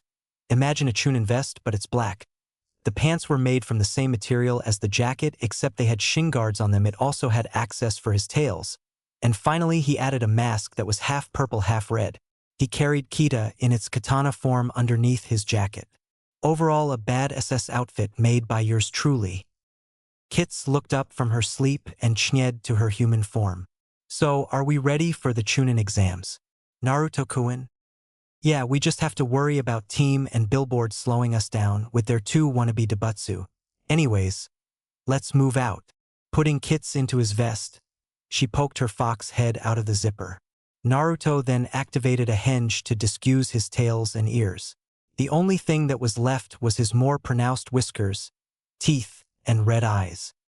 With everything being taken care of, he left the Namake's estate and jumped on the rooftops towards the academy where Team 7 planned to meet up at. Along the way he stopped at Ichiraku's and grabbed 2 of their breakfast ramens. Finally making it to the academy, Naruto spotted Sasuke and Sakura along with their Debutsu at the gates. Sakura now was wearing a pink karate pants with brown gloves and a pink t-shirt with a light red jacket. Sasuke had on a black overcoat. Under that he had on a black t-shirt with the Uchiha fan on the front, gloves that ended at his elbows, and black shinobi pants. Yo Dobe, you're almost late. Let's move, Sasuke told him as he turned to head to the academy. As they entered the academy they saw a big pile-up in front of the doors. 2 shinobi were in front of the door leading to the exam. Please let us in, we have to take the Chunin exams. One of the kids to the 2 guards. Yeah right, as if any of you could make it to Chunin. These exams are too hard for you wimps. One of the guards told him and roughly pushed the kid back into the crowd. Naruto, seeing that it was a genjutsu, walked past, making sure not to bring any attention to himself. All the while thinking to himself, be quiet Sasuke. Be quiet Sasuke. Alas, Kami is not so dear. Hey, drop the genjutsu. We're on the first floor, the exams are up on the third. Geez, what a bunch of losers, Sasuke exclaimed, again showing his selfish, arrogant side. Sasuke, you idiot. We could have a lot less competition if you had kept your big mouth shut, Naruto yelled at him. While Naruto started to chew Sasuke out, a person clad in a green bodysuit jumped on his back. It has been a long time since I have seen you, my rival. We must spar again. Oh, I am truly sorry. I will get off. As Rock Lee saw Naruto start turning blue. It's good to see you, to Lee. How is Master Guy? Naruto asked. The power of youth still flows through our master, Naruto. Oh, you must meet my teammates, Rock Lee exclaimed, pulling a girl with two buns on top of her head, with a panda holding onto her arm, and a guy who had his hair put into a ponytail with a red-tail hawk on his shoulder. These are my teammates. Tenten, the wonderful beauty that is my sparring partner and my ultimate rival. After you, Naruto, Niji Hyuga, and their Dobutsu Keiji Seishin, Caged Spirit, Nijis, and Yorakaimi, Soft Eyes, Tentens. Mine is here also. A turtle the size of a cat walked up beside Rock Lee. His name is Tsuyoi Kozii, strong character. Naruto stuck out his hand to receive a handshake from both Niji and then Tenten. Wow, Tenten, you have really soft hands, even though there is a little bit of scarring from what looks like to be weapon practice. Niji is slightly rougher with splinter scars on his hand, telling me that he trains harder and is a close combat type of person. I expected nothing less from Lee's teammates. Tenten started blushing as Naruto described her hands to the group. She quickly hid her blush when she saw everyone looking at her. That's a beautiful sword you have there, Naruto, may I see it? Our teams can go up to the third floor together. Naruto unsheathed Kita, allowing Tenten to hold the katana. Tenten examined the blade as their teams walked up the stairs, with Naruto and Tenten following behind. So, Tenchan, do you like Kita? Naruto asked her. It's so light, and yet strong at the same time. If you could come by the shop after the exams are over, I bet my father would love to see what makes it special. Okay, Naruto-kun, Tenten told him, handing him back Kita. You bet I will, I need to stock up anyways. This is the last of my supplies, Naruto told her as they entered the eczema room. A sudden burst of Ki was sent towards the group, making almost everyone shiver. Naruto just looked back and sent an even bigger wave of Ki towards the people. After a few seconds you could smell some piss as several people headed out to the bathroom to change. Naruto spotted the Suna Shinobi, along with a few IWA Shinobi, Killer Bee's team, and a few from Odo, back in the Jonin lounge. So, Kakashi, how do you think your team will fare? I had to keep my team out for a full year to get them this ready. Jia asked his rival as he polished his Dobutsu's shell. I think they are ready, and Naruto just got major glomped by his girlfriend, replied the one-eyed shinobi as he petted Rate Ningu and read from his little orange book. Okay, back to Naruto. Hinata, I think you're squeezing the life out of him. Kiba half laughed/barked. Akamaru made a gentle wolf/dog laugh as well. Hinata had glomped Naruto so quickly that he hadn't had time to make sure he had breathing room, so he was turning blue pretty quick. Oh, Naruto, I'm so sorry. I just haven't seen you in a long time. I hoped that I didn't kill Kits, Hinata exclaimed. No, Hinata, you didn't kill me, only crushed my partner, Kits told her from atop Naruto's head. Nugger landed gently on Hinata's shoulder. I hope milady hasn't hurt you that much, Naruto-san. No, Nugger, I'm fine. Looks like the gang is all here, Naruto said, seeing Shikaino-cho trio walk up and Shino remove his hood. Right then a leaf ninja showed up, pushing his glasses up. You guys should be a little more quiet if you want to live. My name is Kabuto. I've been to the Chunin exams 6 times, so I have info on everyone here. Really? Then I need the information on Gaara of the Sand, Rock Lee of the Leaf, Naruto Uzumaki of the Leaf. Sasuke informed Kabuto. You know their names, now that's not any fun. Okay. First off is Gaara of the Sand, Just making up stuff here, don't dog me. Skills and techniques unknown. He's been on 12D rank missions, 20C rank missions, 5B rank missions, and 2A rank missions. And he never has had a scratch after any mission. Next is Rock Lee Taijutsu out of the roof. Ninjutsu and Jinjutsu almost non-existent, completed 109D rank missions and 25C rank missions. Kabuto informed Sasuke. Kabuto picked up a card and started to read. Before he could get a single word out, Kits jumped up and started munching on the card. "Oh, I hope you didn't need that," Naruto told Kabuto with a serious look on his face. Kabuto narrowed his eyes to a deadly stare. "Let's show how wrong his research is, shall we?" Mummy-like person of the Odo Nines asked his team. They rushed through the crowd towards Kabuto, who was pushed out of the way by Naruto. The mummy man froze when he saw that Kita was pointed straight at his face. "I'll get you, you little leaf shinobi," the mummy told Naruto. Suddenly there was a loud explosion at the front of the room. "All right, you maggots, find a seat and stop fighting, or I will personally interrogate every one of you." Everyone quickly took a seat, seeing a giant of a man with 2 scars on his face, and a giant Great Dane with a surgery tape all over its body. "Okay, my name is Ibiki Marino. I am your proctor for your first exam. You have 5 mistakes before you are thrown out. After an hour, I will give you the final question. This question tells if you go on to the next exam or fail. Begin." 1 hour later. An hour after the exam had begun, at least half or 2/3 of the genins had been disqualified. Ibiki looked at his watch, then spoke up. "All right, you maggots. It's time for the final question. I'll tell you, it only gets harder from here. This is what you have to put up with if you make it to Chunin." Ibiki told them while removing his bandana. His head was covered with scars and burned so much that he had no hair growing on his head. "'Cause if you want to be a Chunin, you have to put your entire being into it, not just your body or teammates. If you choose not to continue, you are disqualified." About 15 people left with their teams. Ibiki looked around the room. "Are you sure?"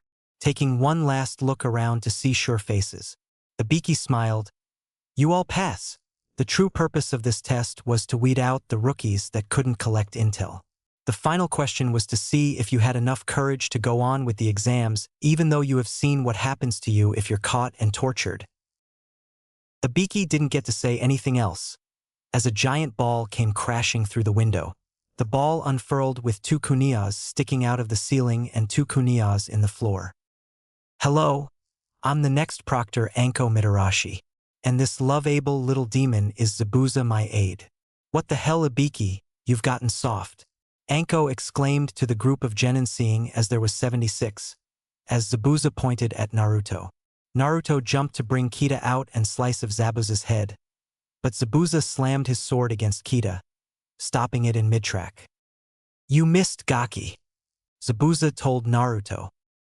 "No, I hit you," Naruto replied gently, tapping a kuniya to Zabuza's stomach. Ibiki pulled on of the sides down on the cloth. "Anko, you're early again, and it looks like we have a better crop this year," Ibiki told Anko. "Okay, I'll cut that number down to half by end of the day. And you 2 boys stop fighting over me," Anko told Naruto and Zabuza. "Zabuza, how many times have I told you not to carve up my man?" Anko yelled at him. With that, Anko grabbed Naruto and smashed her lips to his, making Hinata and Kits jealous. After Anko let Naruto come up for air, Hinata and Kits rushed down there to give the woman a piece of their mind, but Anko had already jumped out the window. "Meet me and Demon Boy at Training Grounds 44, and do it on the double," Anko yelled as she flew out the window with Zabuza hot on her tail.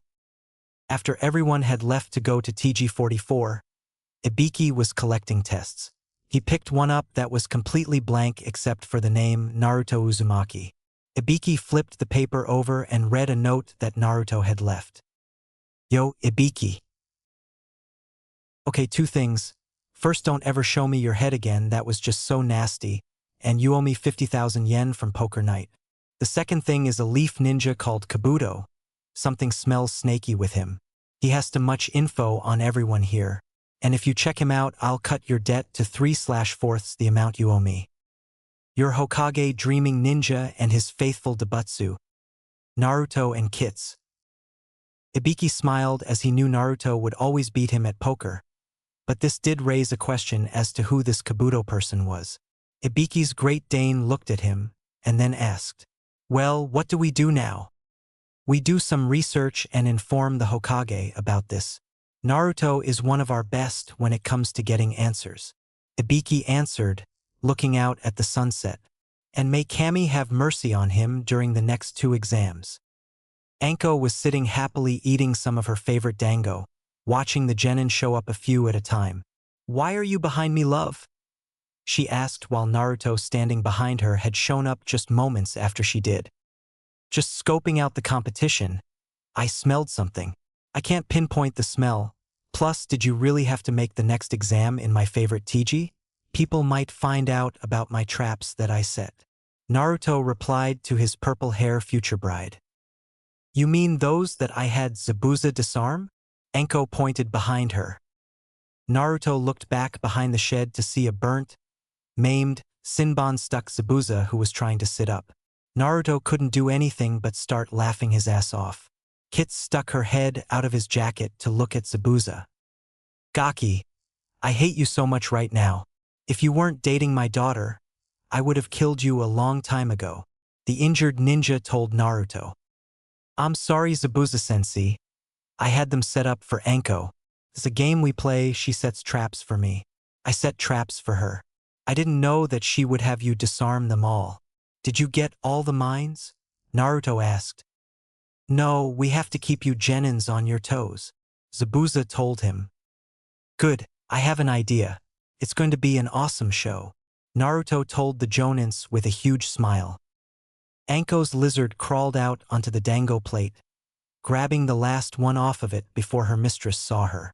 Looking at Naruto, it laughed at the idea he might have for the genins. Naruto returned to his team as they finally arrived. Sasuke and Sakura were tired from hiking all the way from the exam building. Lee Tenten and Niji looked slightly bored. The Sand siblings were off to the side avoiding attention. The team from Odo were sitting on a couple of boulders wondering why they were there in the first place. The IWA team were analyzing the other teams. The rest of the teams were scattered around talking or whatever. I mean, who cares about the NCs? My other half slams a rubber sledgehammer into my head. They may be important. No, they are not. "Okay, Gakis, this is Training Ground 44. You will have 5 days to reach the tower in the middle of the forest. It's an all-out battle once you go past this gate. You will be given a scroll. One is heaven, the other scroll is earth. You have to have both to pass through to the next exam," Anko told the gathered genin. Without a warning, she threw a kunai at Naruto. As the kunai passed by him, he moved slightly so that it scratched his cheek. He started to pull out Kita as Anko showed up behind him, licking the bleeding cheek. "Easy, stud. Don't show your cards all at once. I got a request for you. When you get to the tower, come up to the top of it. I have something to show you," Anko whispered in his ear. As she was getting done talking to Naruto, a Kunanin walked up behind her. "I believe this is yours, Proctor-san," she told Anko as she held the kunai out with her tongue. "EWWWWW. That's just fucking gross." Anko was thinking the same thing as she gingerly to the kunai from the nin. "Most people can't get behind me without me noticing. Thank you for returning it to me," Anko replied with a strained smile, hiding how pissed she was. She then threw the kunai to Zabuza, who caught it in his foot. Really, hitting an already injured guy in the foot with a sharp pointy thing. She went back to the shed. "Okay, one team at a time, come and get your scroll. After that, go to one of the gates and wait for the start. If you start early, you will be out. If you try to steal a scroll before the start, you will be out. If you open the scrolls, you will be out."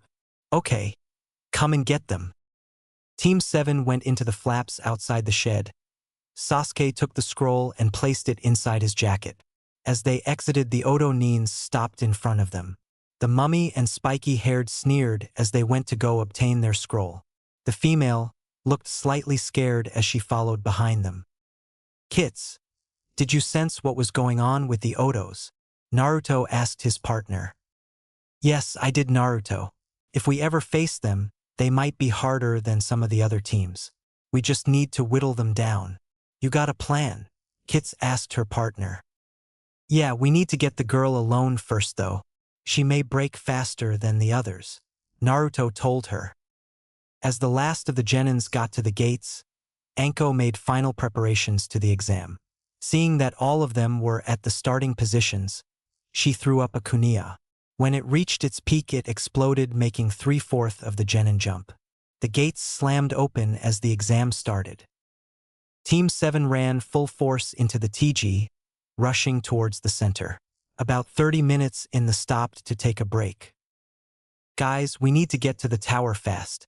If we don't, we might not make it until the end of the exam," Naruto explained to his teammates. "Dobe, we have 5 days to get to the tower.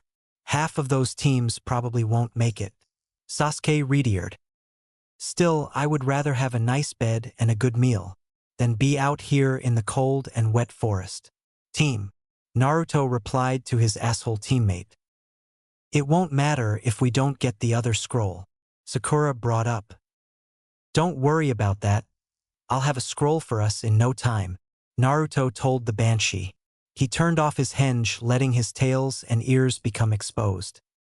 "We need to know when it's you that comes back, so we need to come up with a code. Sakura and I will stay here while you go get the scroll," Sasuke told him. "I got it, whisper, whisper."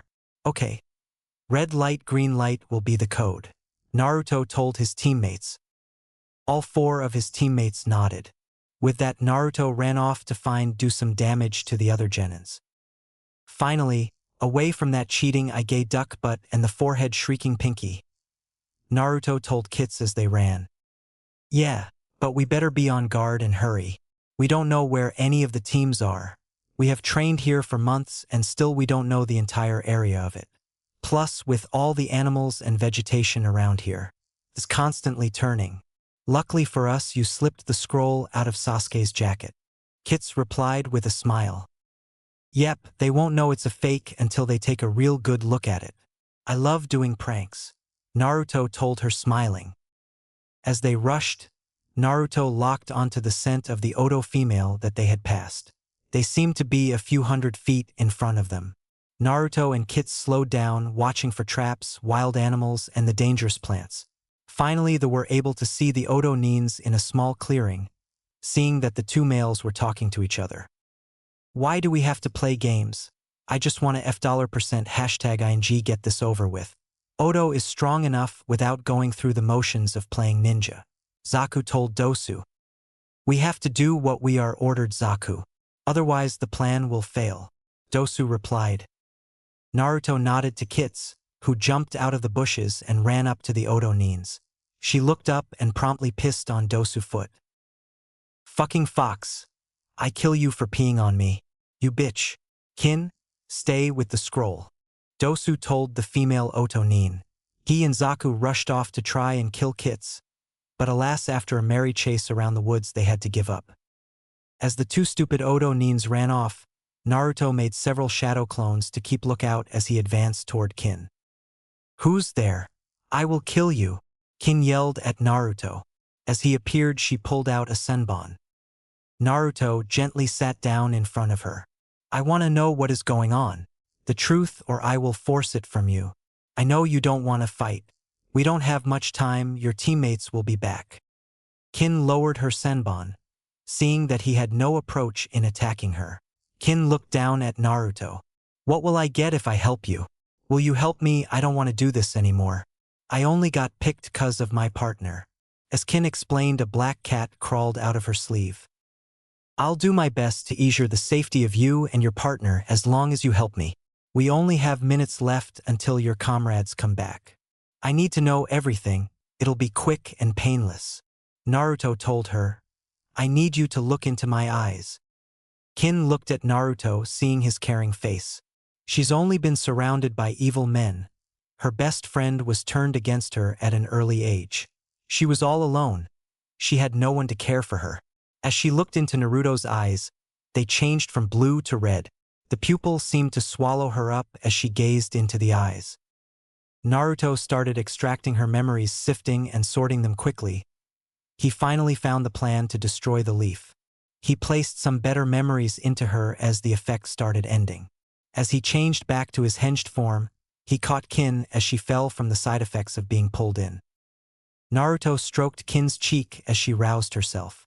Looking up at him, she had tears in her eyes. Smiling, Naruto gave her a slip of paper for the best route to the tower, so that she and her horrible teammates could get there without much resistance. "Thank you for your help, Kin. I'll make sure the Odo pay for what they did to you," Naruto promised her. "Thank you. I'll see you soon, Naruto," Kin replied. Kits came bounding into the clearing as Naruto was finishing with Kin, nodding to him. Naruto nodded back. Smiling gently at Kin, Naruto jumped into the trees and vanished from the area. Naruto rushed back to his team when he got within seeing distance a giant wind gust through, tearing up trees and throwing Sasuke and Sakura up into the trees. Seishin Ryoku and Fukushima sank their claws into the ground to keep from getting blown away. Naruto and Kits both rushed into the wind. "Wind-breaking barrier," Naruto yelled, spinning his body so the tails could send a shockwave at the gust. Hee, I thought I would take the Yukia. Now I want you also, boy." A sickly, creepy voice creeped out from behind a tree. "Orochimaru, you won't get anything from either of us," Naruto told the snake. "I always get what I want, but first to save me trouble from you," Orochimaru said as he leapt forward trying to strike Naruto and knocking Kits into a tree as she jumped at him. Naruto pulled Kita out, slicing through Orochimaru, only to see him turn to mud. "You missed Gaki, too bad for you," Orochimaru said from behind him. He then sunk his fangs into Naruto. Naruto started screaming before he fell limp from the seal being set into his neck. Sasuke and Fukushima rushed toward the snake as he released Naruto. Sasuke engaged the bastard with his family's taijutsu, while Fukushima helped where he could, firing off the odd fireball when there was an opening. Sakura and Seishin Ryoku rushed over to Naruto making sure he was okay. "I'll destroy you for hurting my teammate, Orochimaru," Sasuke told the bastard as he got blocked. "I'm doing you a favor, boy. Did you see what he was able to do against me? Let me make you stronger than him. He'll never last, but you can live through this if you make it," the snake told Sasuke. At this, Sasuke hesitated, remembering that Naruto had stopped the wind. Sasuke's hesitation was all Orochimaru needed. He struck Sasuke's neck, leaving the heaven's seal on him. He then turned toward Sakura, looking at the pitiful genin. "I won't kill you. I need you to heal them. Don't disappoint me. I'll be watching," the snake said as he placed the earth scroll on the ground by the now unconscious Sasuke. As the snake walked away, Sakura realized how weak she was not being able to help in the fight. She mentally slapped herself as she got her teammates under a tree with the help of Fukushima and Seishin Ryoku. Sakura carried Kits, who had turned into a fox when she slammed into the tree. A pair of eyes watched all of this unfold. Without blinking, the ringed eyes faded into the woods, knowing the rest of the group had to see what befalled here. As the two teammates rested, Naruto was breaking into a fever. Outside he looked fine, inside was a completely different story. Mental landscape. Naruto looked up to see Kits was fighting with a wyvern-shaped black mass. It seemed to be making Kits become smaller and smaller by the minute. Naruto rushed forward, trying to get to her, only to find himself being sucked into an inky pool around his feet. "I'll have the power you contain, Nine-Tail Holder. I'll take control of the Kyuubi, then I shall have you. You cannot stop me," the mass told him. "We'll see about that," Naruto replied. Slamming his hand into the ground, he forced the black mass back into a corner of the room. He pulled out Kita, biting his thumb. He spread his blood down the blade, changing it into its true form. "No, it can't be. Kita, the seal remover. I will take over. I will not be stopped." The black mass spoke. Slowly it changed into a form of Naruto. You may get rid of my body, but look at your mind. It's already destroyed. You'll never be able to get rid of that. The shadow Naruto told him. I will always fight, no matter the cost. May it be my mind, body, spirit. I will fight until I die, Naruto told the mass, cleaving him in half. When the sword hit, the shadow Naruto slowly melted into the sword.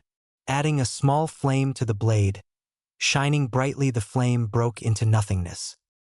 After he put his blade away, he noticed that Kits was bleeding. He rushed to her side, seeing that the wound was slowly healing. Crying, he pulled her into his lap, cradling his life-mate. Please, no. Don't die. I can't lose you. I need you in my life, Naruto said through the tears. Don't worry, my love. I'll be with you. Just weaker. That bastard broke your mind into 2 pieces. Look. Kitsune pointed to the other side of the room. Naruto looked at where she was pointing. He saw the wall had become written with graffiti. A man with white hair and yellow eyes looked longingly at the two. Naruto gently placed Kits on the ground and walked to the man. Who are you? Why are you in my mindscape? Naruto threw at him. To whom I am, I'm Max Kita's truest form. To why I am here, to protect your mind from becoming tainted with that snake bastard seal. You see, your mother and father asked me to protect you from all things that could break you mentally. I can only do so much, but enough of me. You need to wake up. Your friends are in trouble. Max told him. He then slammed his fist into Naruto's gut. Outside world. Naruto woke to an explosion. He rushed out of the roots to see Sasuke had flames running up his face. Sasuke had Kin by the throat, squeezing the life from her. Kuza and the Dosu were thrown away. Kuza had broken arms and the mummy was bleeding from his head. Smirking, Sasuke held Kin up. Odo bitch, you have 2 choices. Either join me and live, or die like the piece of trash you are. Kin struggled against the crushing grip as she realized that Sasuke was telling the truth. Kin saw her life slowly slip away. Then a rush of life-reviving air filled her lungs as Sasuke was thrown from her. Kin looked up to see Naruto with all 5 of his tails fanned out behind him, blocking Sasuke from her. Naruto, how dare you stand in my way to power? I will not have you take it from me. I will be more powerful than you. When I will crush you and kill you to have the ultimate power. I will take your spirit, and you won't be able to stop me, Sasuke told him in a sinister voice. Sasuke, this isn't you. Not the true you. I will not lose you to this curse we both have, Naruto told him. Sasuke smirked. He rushed at Naruto. Naruto put up his guard, only to be slammed down into the ground. This is the true me, Naruto. Now it's time to die, Sasuke replied to him. He raised his foot to crush Naruto's skull in. Naruto caught Sasuke's foot, spinning him away from the wounded ninjas. Panting, Naruto got to one knee. Slowly he pulled out Kita. Max, if you're there, I need your strength to save my friend. I may hate him, but he is still my friend. All you had to do was ask Naruto. I'll help your friend, but be warned I can't change his mind. Only help heal the damage, Max replied. Naruto rushed forward towards Sasuke. Sasuke stumbled as he was recovering from the attack against his teammate. Naruto swung Kita, hitting Sasuke square on the curse mark. When Kita hit the curse mark, a gold light seeped into the skin, wrapping itself around the mark. Naruto jumped back as Sasuke retaliated. Then he grabbed his shoulder. Screaming, he fell to his knees. Sasuke looked at Naruto with hatred as the Sharingan spun into 3 tomes. Then he slipped into unconsciousness. Sakura, who had been frozen by the entire event, rushed and caught Sasuke before he could faceplant the ground. Boo! Looking up at Naruto, she saw him differently than before. He had an aura of white and gold around him. Naruto slid Kita back into the Sitha. Turning, he saw the damage that was done while he was in his mindscape. Fukushusha and Seishin Ryoku were both thrown to the edge of the clearing. Zuka and Dosu were still laying where they had landed. Kin was shaking so hard from the ordeal that had just taken place. Kits was still unconscious under the tree. Naruto walked over to Kin. Kneeling down, he looked into her eyes. Kin, you have seen my secret.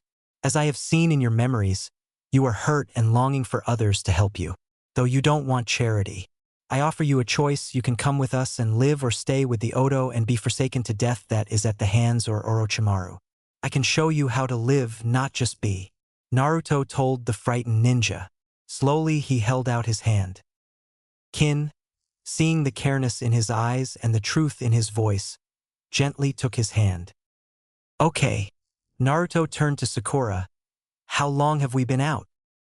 Maybe a day. We need to get to the tower. Sasuke is beyond my healing abilities. Sakura reported. Kin, I need you to carry Kits. Fukushusha, can you carry Sasuke? Naruto asked the panther. The panther nodded. I can carry him, he's my partner after all. Sakura, leave some medical supplies with the Otonins. We aren't animals. After that we'll leave, we have to hurry. Naruto told his pink-haired teammate. 30 minutes later. The group land on the tower. Quickly opening both of the scrolls, they explained what happened to the Chunin that appeared. Sasuke was rushed to the medical wing. Sakura helped Kin to the room that was given to the team. As soon as both females laid on one of the bed, they passed out from sheer exhaustion. Naruto, with a finally awoken Kits, went to the top of the tower. Seeing a giant door that said keep out or be slowly tortured, Naruto's sweat dropped. Really, Anko? I thought you were able to control yourself better. Naruto knocked on the door. A very tired Anko answered the door. She was only wearing her bra and panites as she always does at night. She looked down to see a crimson Naruto and an amused Kits. I didn't know you were getting dressed. I'll come back, Naruto told Anko. Turning around, he was about to walk away when he suddenly got pulled into the room. Anko slammed him against the wall. She held a kunai against his throat. I stayed up 2 days waiting for you, and now you're just going to walk away because I'm in my night clothes. No, you are going to explain why you were late. I had this big romantic date planned. I was expecting you on the first day. Anko yelled at him. Naruto, I was so worried about you. Anko then kissed him gently on the lips. I'll explain what happened. First, the kunai away from my throat. Please. I've been through a rough 3 days. Naruto told her. Anko slowly removed the kunai from his throat. As she was getting dressed, Naruto explained everything to her. Orochimaru meeting Max, fighting Sasuke. He didn't leave out a detail as he poured Anko, Kits, and himself some orange juice. We have to tell the Hokage. If Orochimaru is planning to attack the leaf, then he needs to be prepared. Anko told him. I already sent a message bird to him, telling him everything. I want this secretly done. We can tell Zabuza, but that's the point to which I'll tell anyone else what happened. Between me, you, and the couch, what happened to me in the forest cannot be told. Naruto warned her. I'm glad you're okay though. I'll go get the rest of the girls. They'll be wanting to see you, Anko told him. Naruto just nodded at her. As she left, Naruto opened a door to find a giant bed. He then realized how tired he was. When Hinata, Haku, and Anko returned to the room, they found a sleeping Naruto with ears and tails spread out over Anko's bed. Smiling, the girls laid down with him and fell into a deep sleep. Chapter 5. One day in the tower. Naruto started extracting Kin's memories, sifting and sorting them quickly. He finally found the plan to destroy the leaf.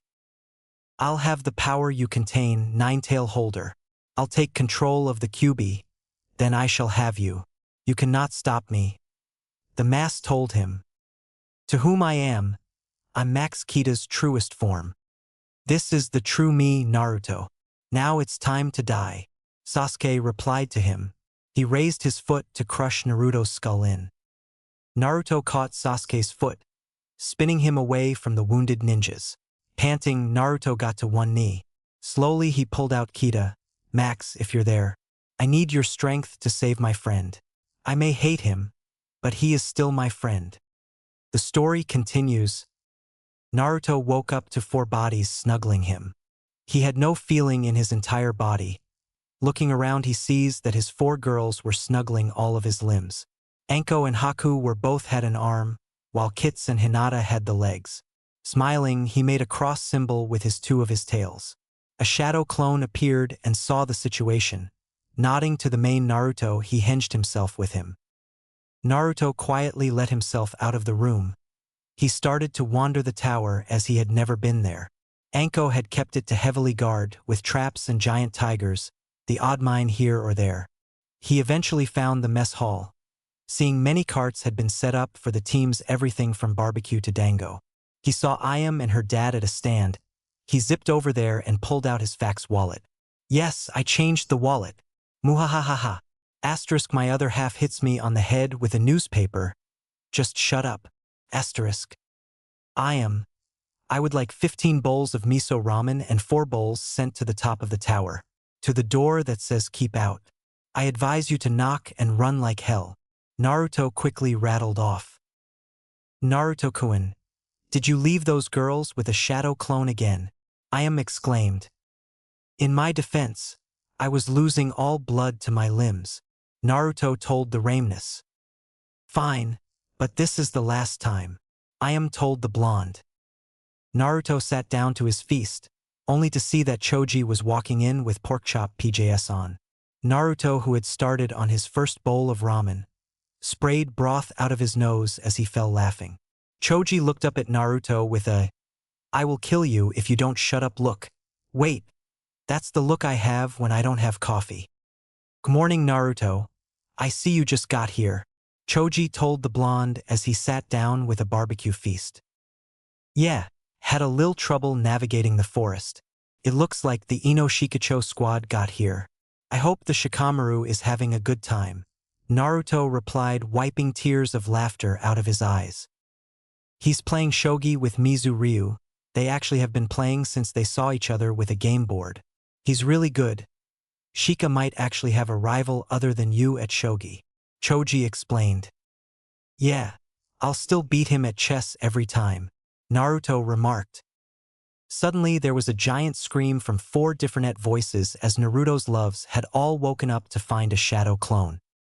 That's my K to run away, Naruto told the large ninja. I will not say the F word. Naruto quickly slurped his last bowl of ramen and ran for the door. He quickly found another room that was huge. It was the arena for training. Naruto pulled out Kita and slammed him into the ground, then made 20 shadow clones. So who wants to fight? Naruto asked his clones, pulling Kita out of the floor. The clones coolly and slowly pulled out their Kita clones. The first clone rushed Naruto, slamming his blade against Naruto's. Naruto pushed the clone back only to block against another clone. Naruto slams his hand into the clone's gut, making him poof into a cloud of smoke. Kept up like this until there were only 2 clones and Naruto. The clones smiled, slinking forward, knowing that if they both attacked they would have him. Naruto flashed through a dozen hand signs. Frozen mist. Naruto then sucked in a huge breath and blew freezing air at the 2 clones. One clone slammed his hand into the ground, making a mud wall appear before him.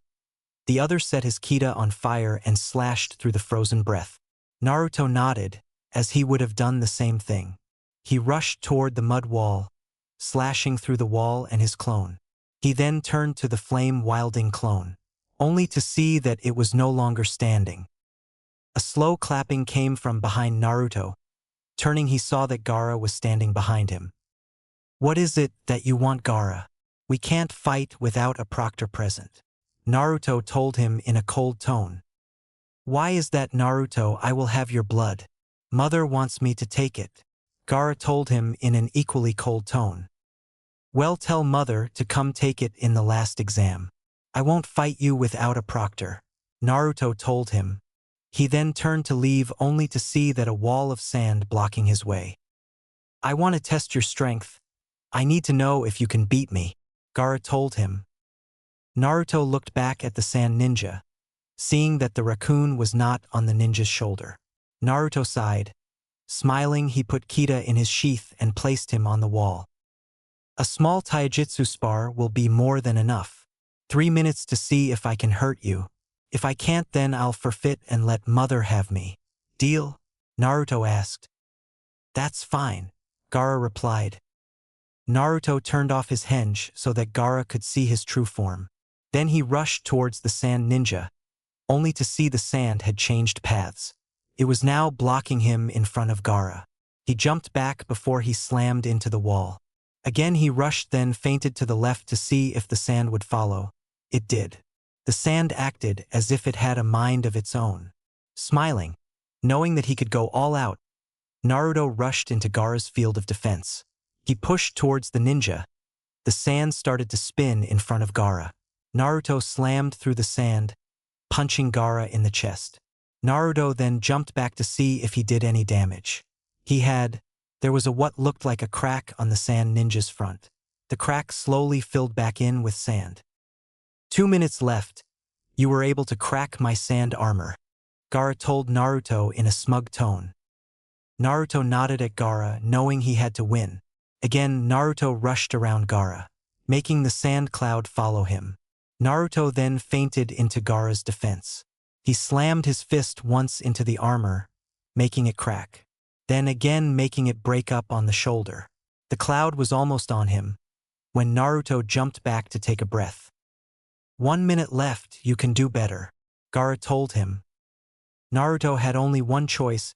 He promised Kits he wouldn't use it unless he had no other choice. Arthur flashback jutsu.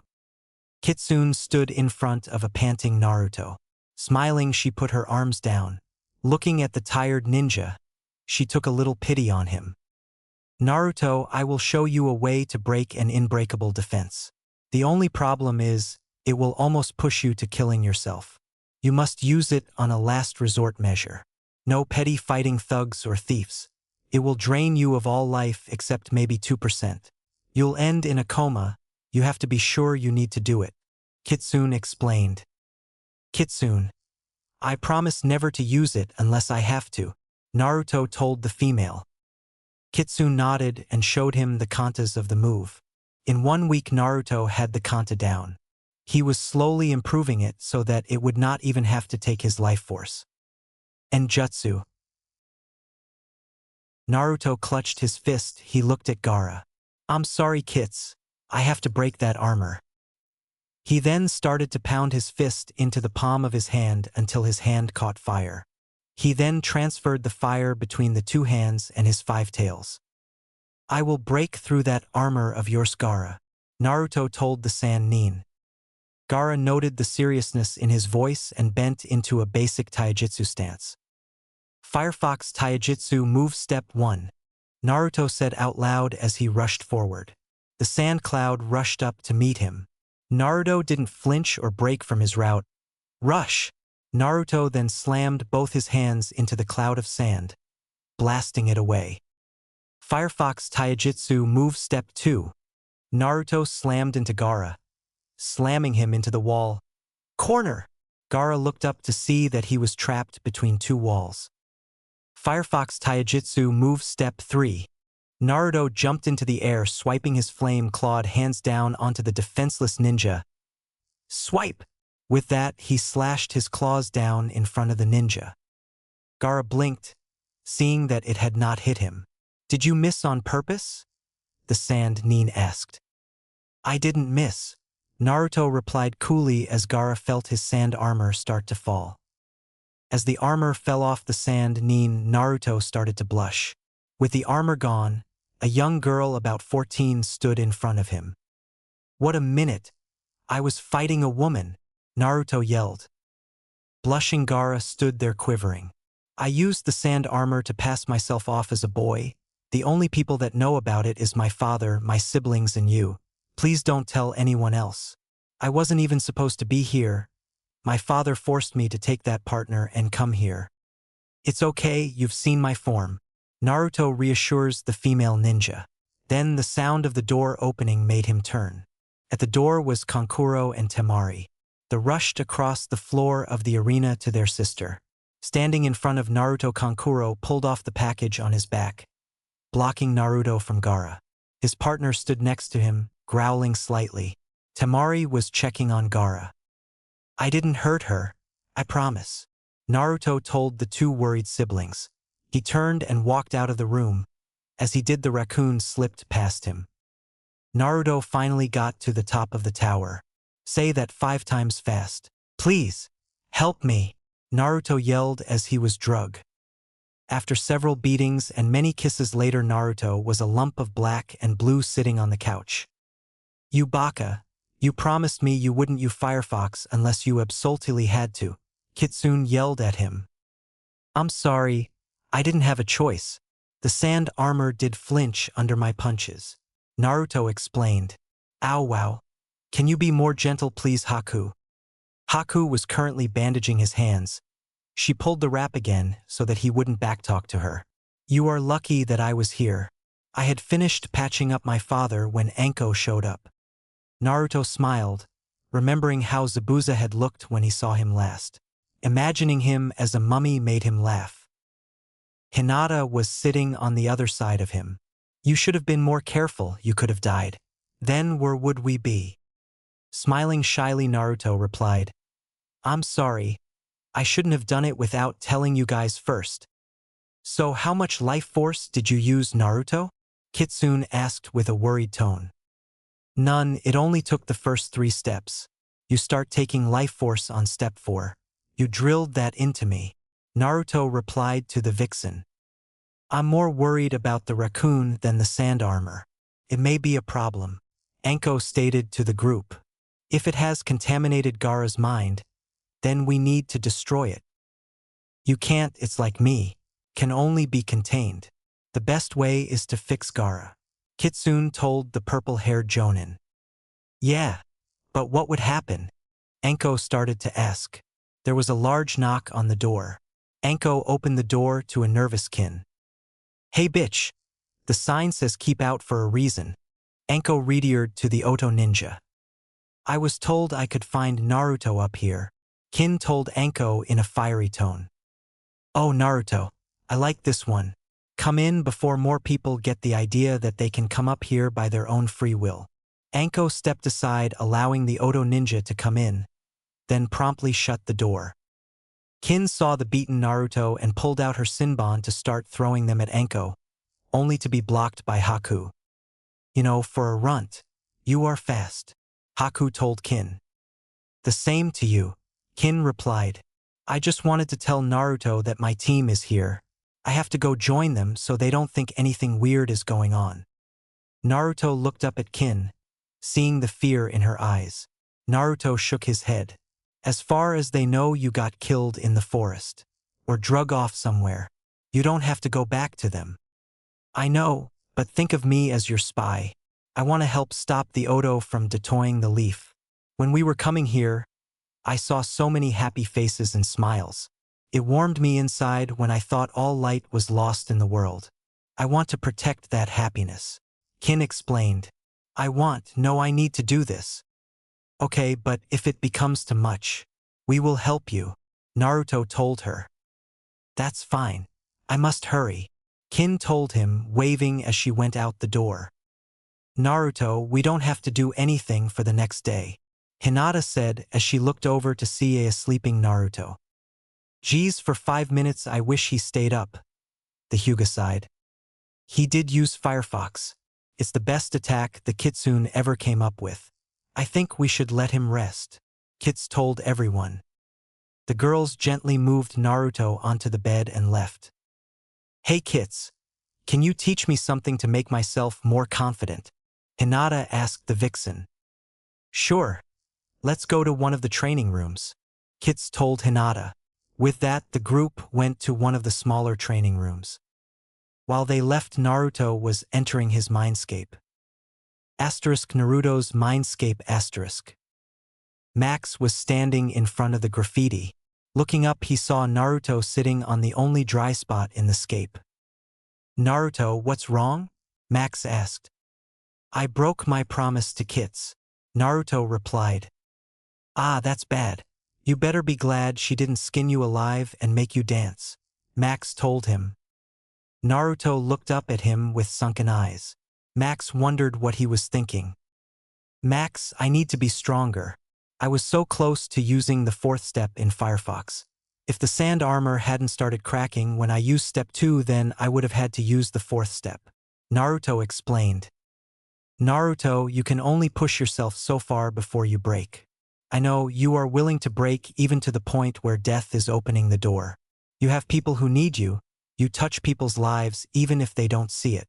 Max told the troubled blonde. You have to remember them even when you're about to sacrifice yourself. If you did take the 4th step, then my power would have weakened slightly. I would have had to let some of the curse spread. Naruto looked at the graffiti. The biggest words were freak and loser. His fears, they showed what he feared if the world knew his secret. That he couldn't protect his new family, the loves he had made, the friends that stood by him, the people that laughed and cared for him. Naruto gripped his fist. Looking at Max, Naruto stood up and walked to him. Gripping his shoulder, Naruto nodded. I will make myself stronger so that I don't have to forsake my family, my friends, the people in my life. This is my ninja way. I will protect everyone, even if it means taking the biggest risk. Naruto told him. That's all I needed to hear. You have earned the next step to using my sword. Max told him. He slowly pulled out 2 smaller katanas, placing them in his hands. Be careful, Naruto. Kita has 5 forms. The first is the sword breaker, the second is the dual wield. As you grow, you will have to adjust to the sword. I'm not just a piece of metal, I'm a living being. Now it's time to wake up.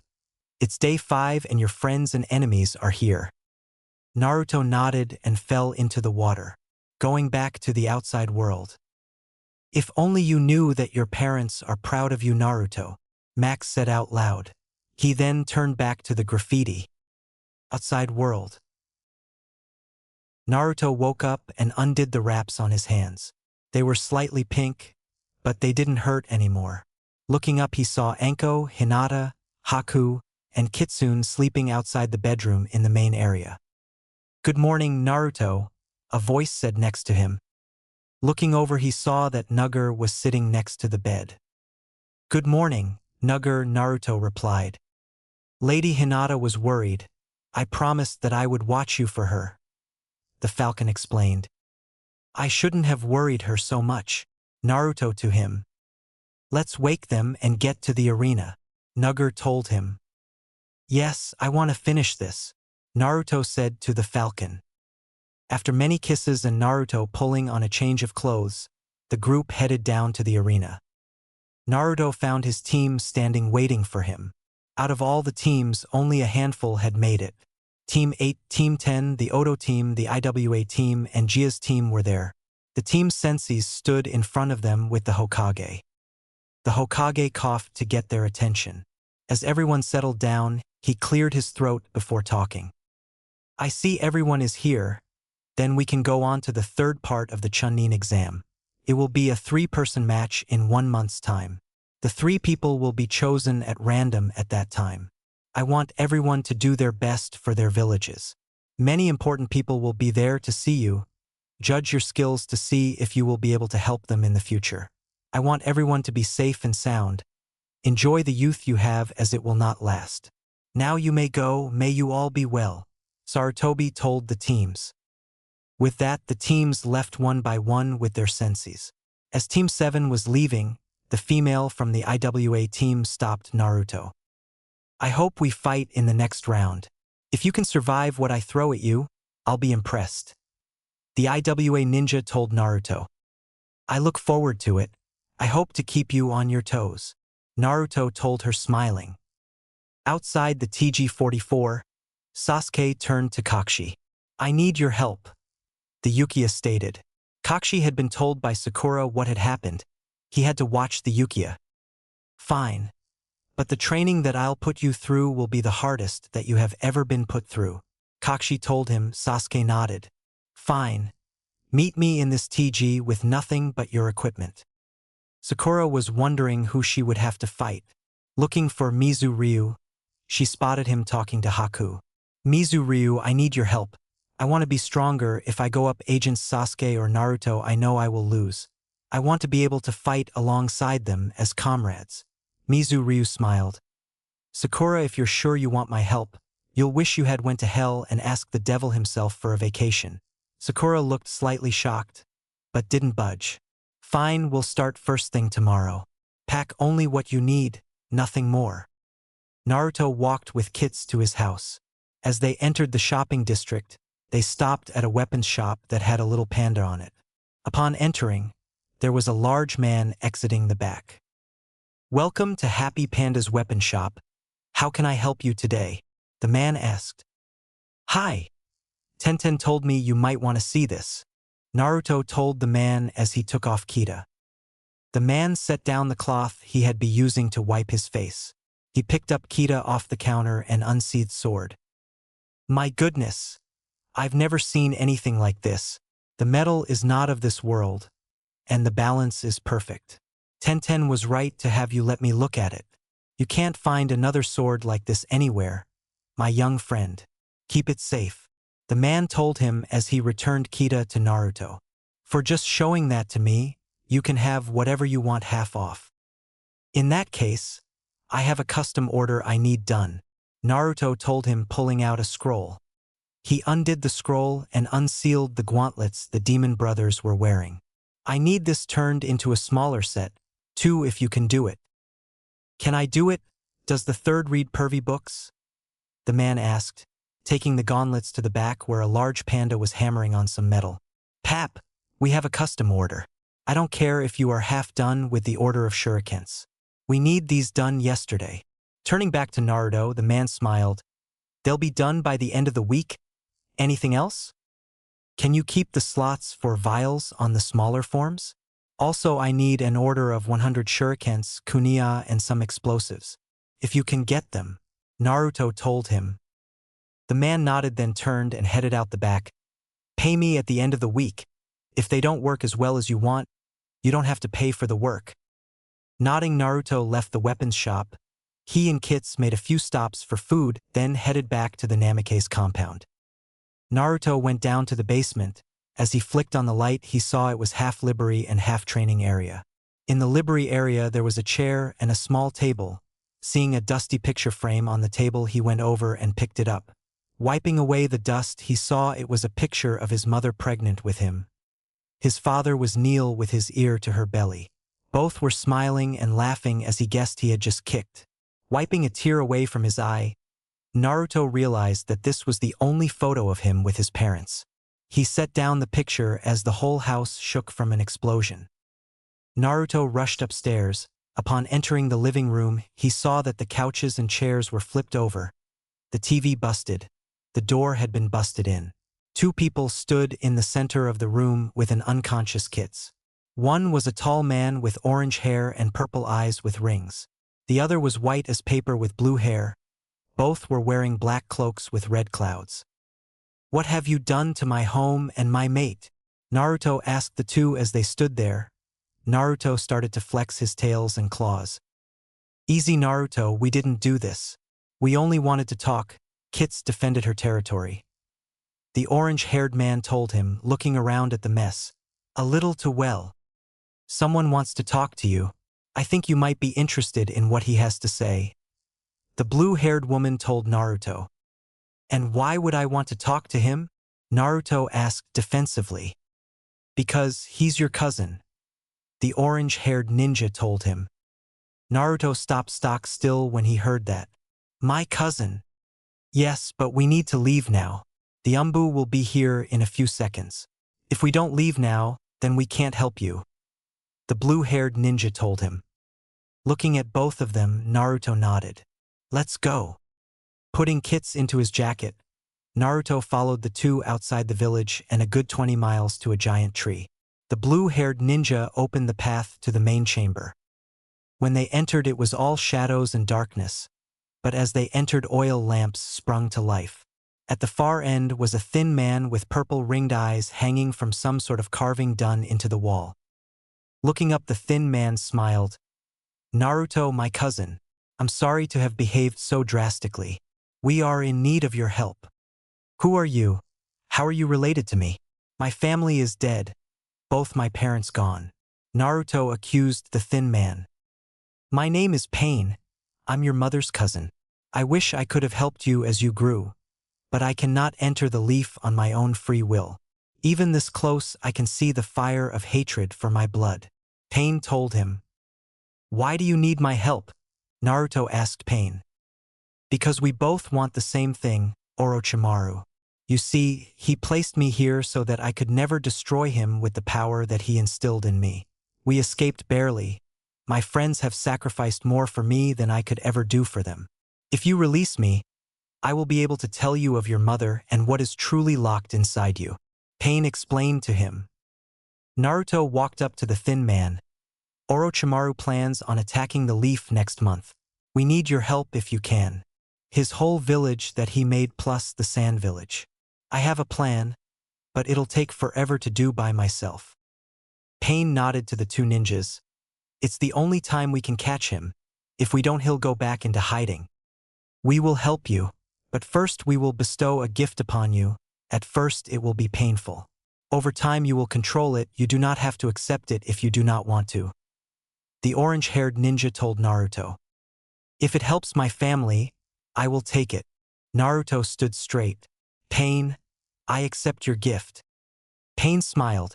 He slowly reached out and touched Naruto's eyes. Suddenly Naruto screamed. Falling to the ground, he clutched his sockets. The eyes I have are powerful. The paths are forged through life. The right and the wrongs, the truth and the lies, the friendships and betrayals. I hope that they can help you, my cousin. Cough, cough. Pain started coughing blood. The blue-haired ninja rushed to him. Using medical jutsus, she helped him stop the coughing. The orange-haired ninja looked up at Pain. You overexerted yourself. You almost died when you gave me my sight back. We can't lose you. You are the last of the whirlpool. Pain shook his head. No, my brother. Naruto needs this gift. Now please return him to the compound. We have to tell the others what has happened. Prepare them for battle. We cannot have Madara take the tailed beast spirits. He'll kill everyone we ever loved and will love. We must take Orochimaru so that I can be free of the curse he put on me, so that I may guide my cousin. The orange-haired ninja nodded. Picking up Naruto, he turned and left. Pain looked toward the other ninja. How long do I have left? If we can't capture Orochimaru for years. The blue-haired ninja told him. We will capture Orochimaru, we have to. Pain replied. Chapter 6. 1 month training. Firefox Taijutsu Move Step 1. Naruto said out loud as he rushed forward. The sand cloud rushed up to meet him. Naruto didn't flinch or break from his route.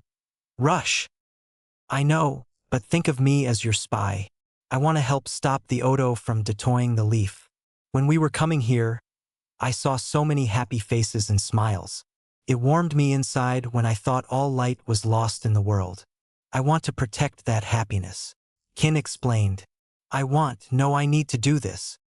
I will make myself stronger so that I don't have to forsake my family, my friends, the people in my life. This is my ninja way. I will protect everyone, even if it means taking the biggest risk. Naruto told him. That's all I needed to hear. You have earned the next step to using my sword. Max told him. He slowly pulled out 2 smaller katanas, placing them in his hands. Be careful, Naruto. Kita has 5 forms. The first is the sword breaker, the second is the dual wield. As you grow, you will have to adjust to the sword. I'm not just a piece of metal, I'm a living being. Now it's time to wake up. It's day 5 and your friends and enemies are here. Back to Kyuubi spirit. Naruto stretched his arms over his head as he got out of his bed. The king-size bed was too large for him, so he decided to have one of the smaller bedroom. Sighing, he got up and looked in the mirror. Kitsune was down in the kitchen making a small breakfast as they had to start training shortly. From the kitchen, she heard Naruto get up. Then, H. Kitsune dropped the 2 plates she had made and about to set on the table. She rushed up to the bedroom Naruto was sleeping in. Naruto, what's wrong? Kitsune asked, slamming through the door. Naruto turned to her to show her that his eyes were now a purple iris with the same fox-like slit for a pupil. What the hell happened to me? Naruto asked. Your cousin Pain gave you those eyes. Kits told him. You said you would take the gift to save him and your family. Naruto remembered that he had met his cousin last night after he got home. He remembered what Pain had said, how he had looked, his poor cousin. Kits, we have to help him. We will get Orochimaru, even if we have to kill and reanimate that snake team. Naruto told the vixen. It's time for the second phase in Foxfire. Kitsune told him. When you get done getting dressed, meet me out in the training area. It's big enough we don't have to be worried about being seen. Plus the girls are coming over after a bit, so the faster we work the quicker we can have fun. Naruto nodded. He pulled on a basic training outfit. It was made up of a basic shirt, pants, and vest. He attached his tool pouches, then went downstairs to grab a quick bite. He then procked to the training area. The area was a huge expansion of woods that belonged to the Namikazes. It had been bought and was really far from the village. So the two had privacy. Naruto stretched out before he undid the hinge so that he could stretch his 6 tails. He noticed Kits doing the same thing. Smiling, he turned towards her and bowed. Kits finished stretching and returned the bow. Are you ready, Kit? Kitsune asked Naruto. No, but let's do it, Naruto stated. Kitsune started with the basic starting of Firefox. And, if you don't remember, it's basically kinetic friction to start a fire on your hand. She turned the other fist that was covered in flames and did the same to her other hand. This is called double Firefox. It's twice as strong, but also twice as dangerous. You have to be very careful with it. If not done right, you could make the Firefox burn you down to the bone. Kitsune instructed the blonde. The first step is a basic thrust into your opponent's chest. This is called thrust. We'll get to that in a bit. For now, just try getting the double Firefox to come out. It'll be tricky at first. Naruto did the first Firefox. He started to do the second, only to find out that every time he started it, the flame spread up his hand and to his body. After several hours, he still had not gotten it. Damn it! Why can't I get it to stay? Naruto asked the vixen. It's due to your emotional level. You're on your 6th tail. You're agitated. It makes the DF harder to control. You need to calm yourself, find the kinks and work with them, not against them. The fire that the kitsunes use is a living thing. It's part of us and at the same time part of the world. It took me centuries to calm myself to the level where I am at today, Kits told him. So basically you're telling me to calm myself. Okay, I'll do that. I can hear the girls. Can you go get them? Naruto asked his partner. Kitsune jumped up, gave Naruto a peck on the cheek, then went to retrieve his other loves.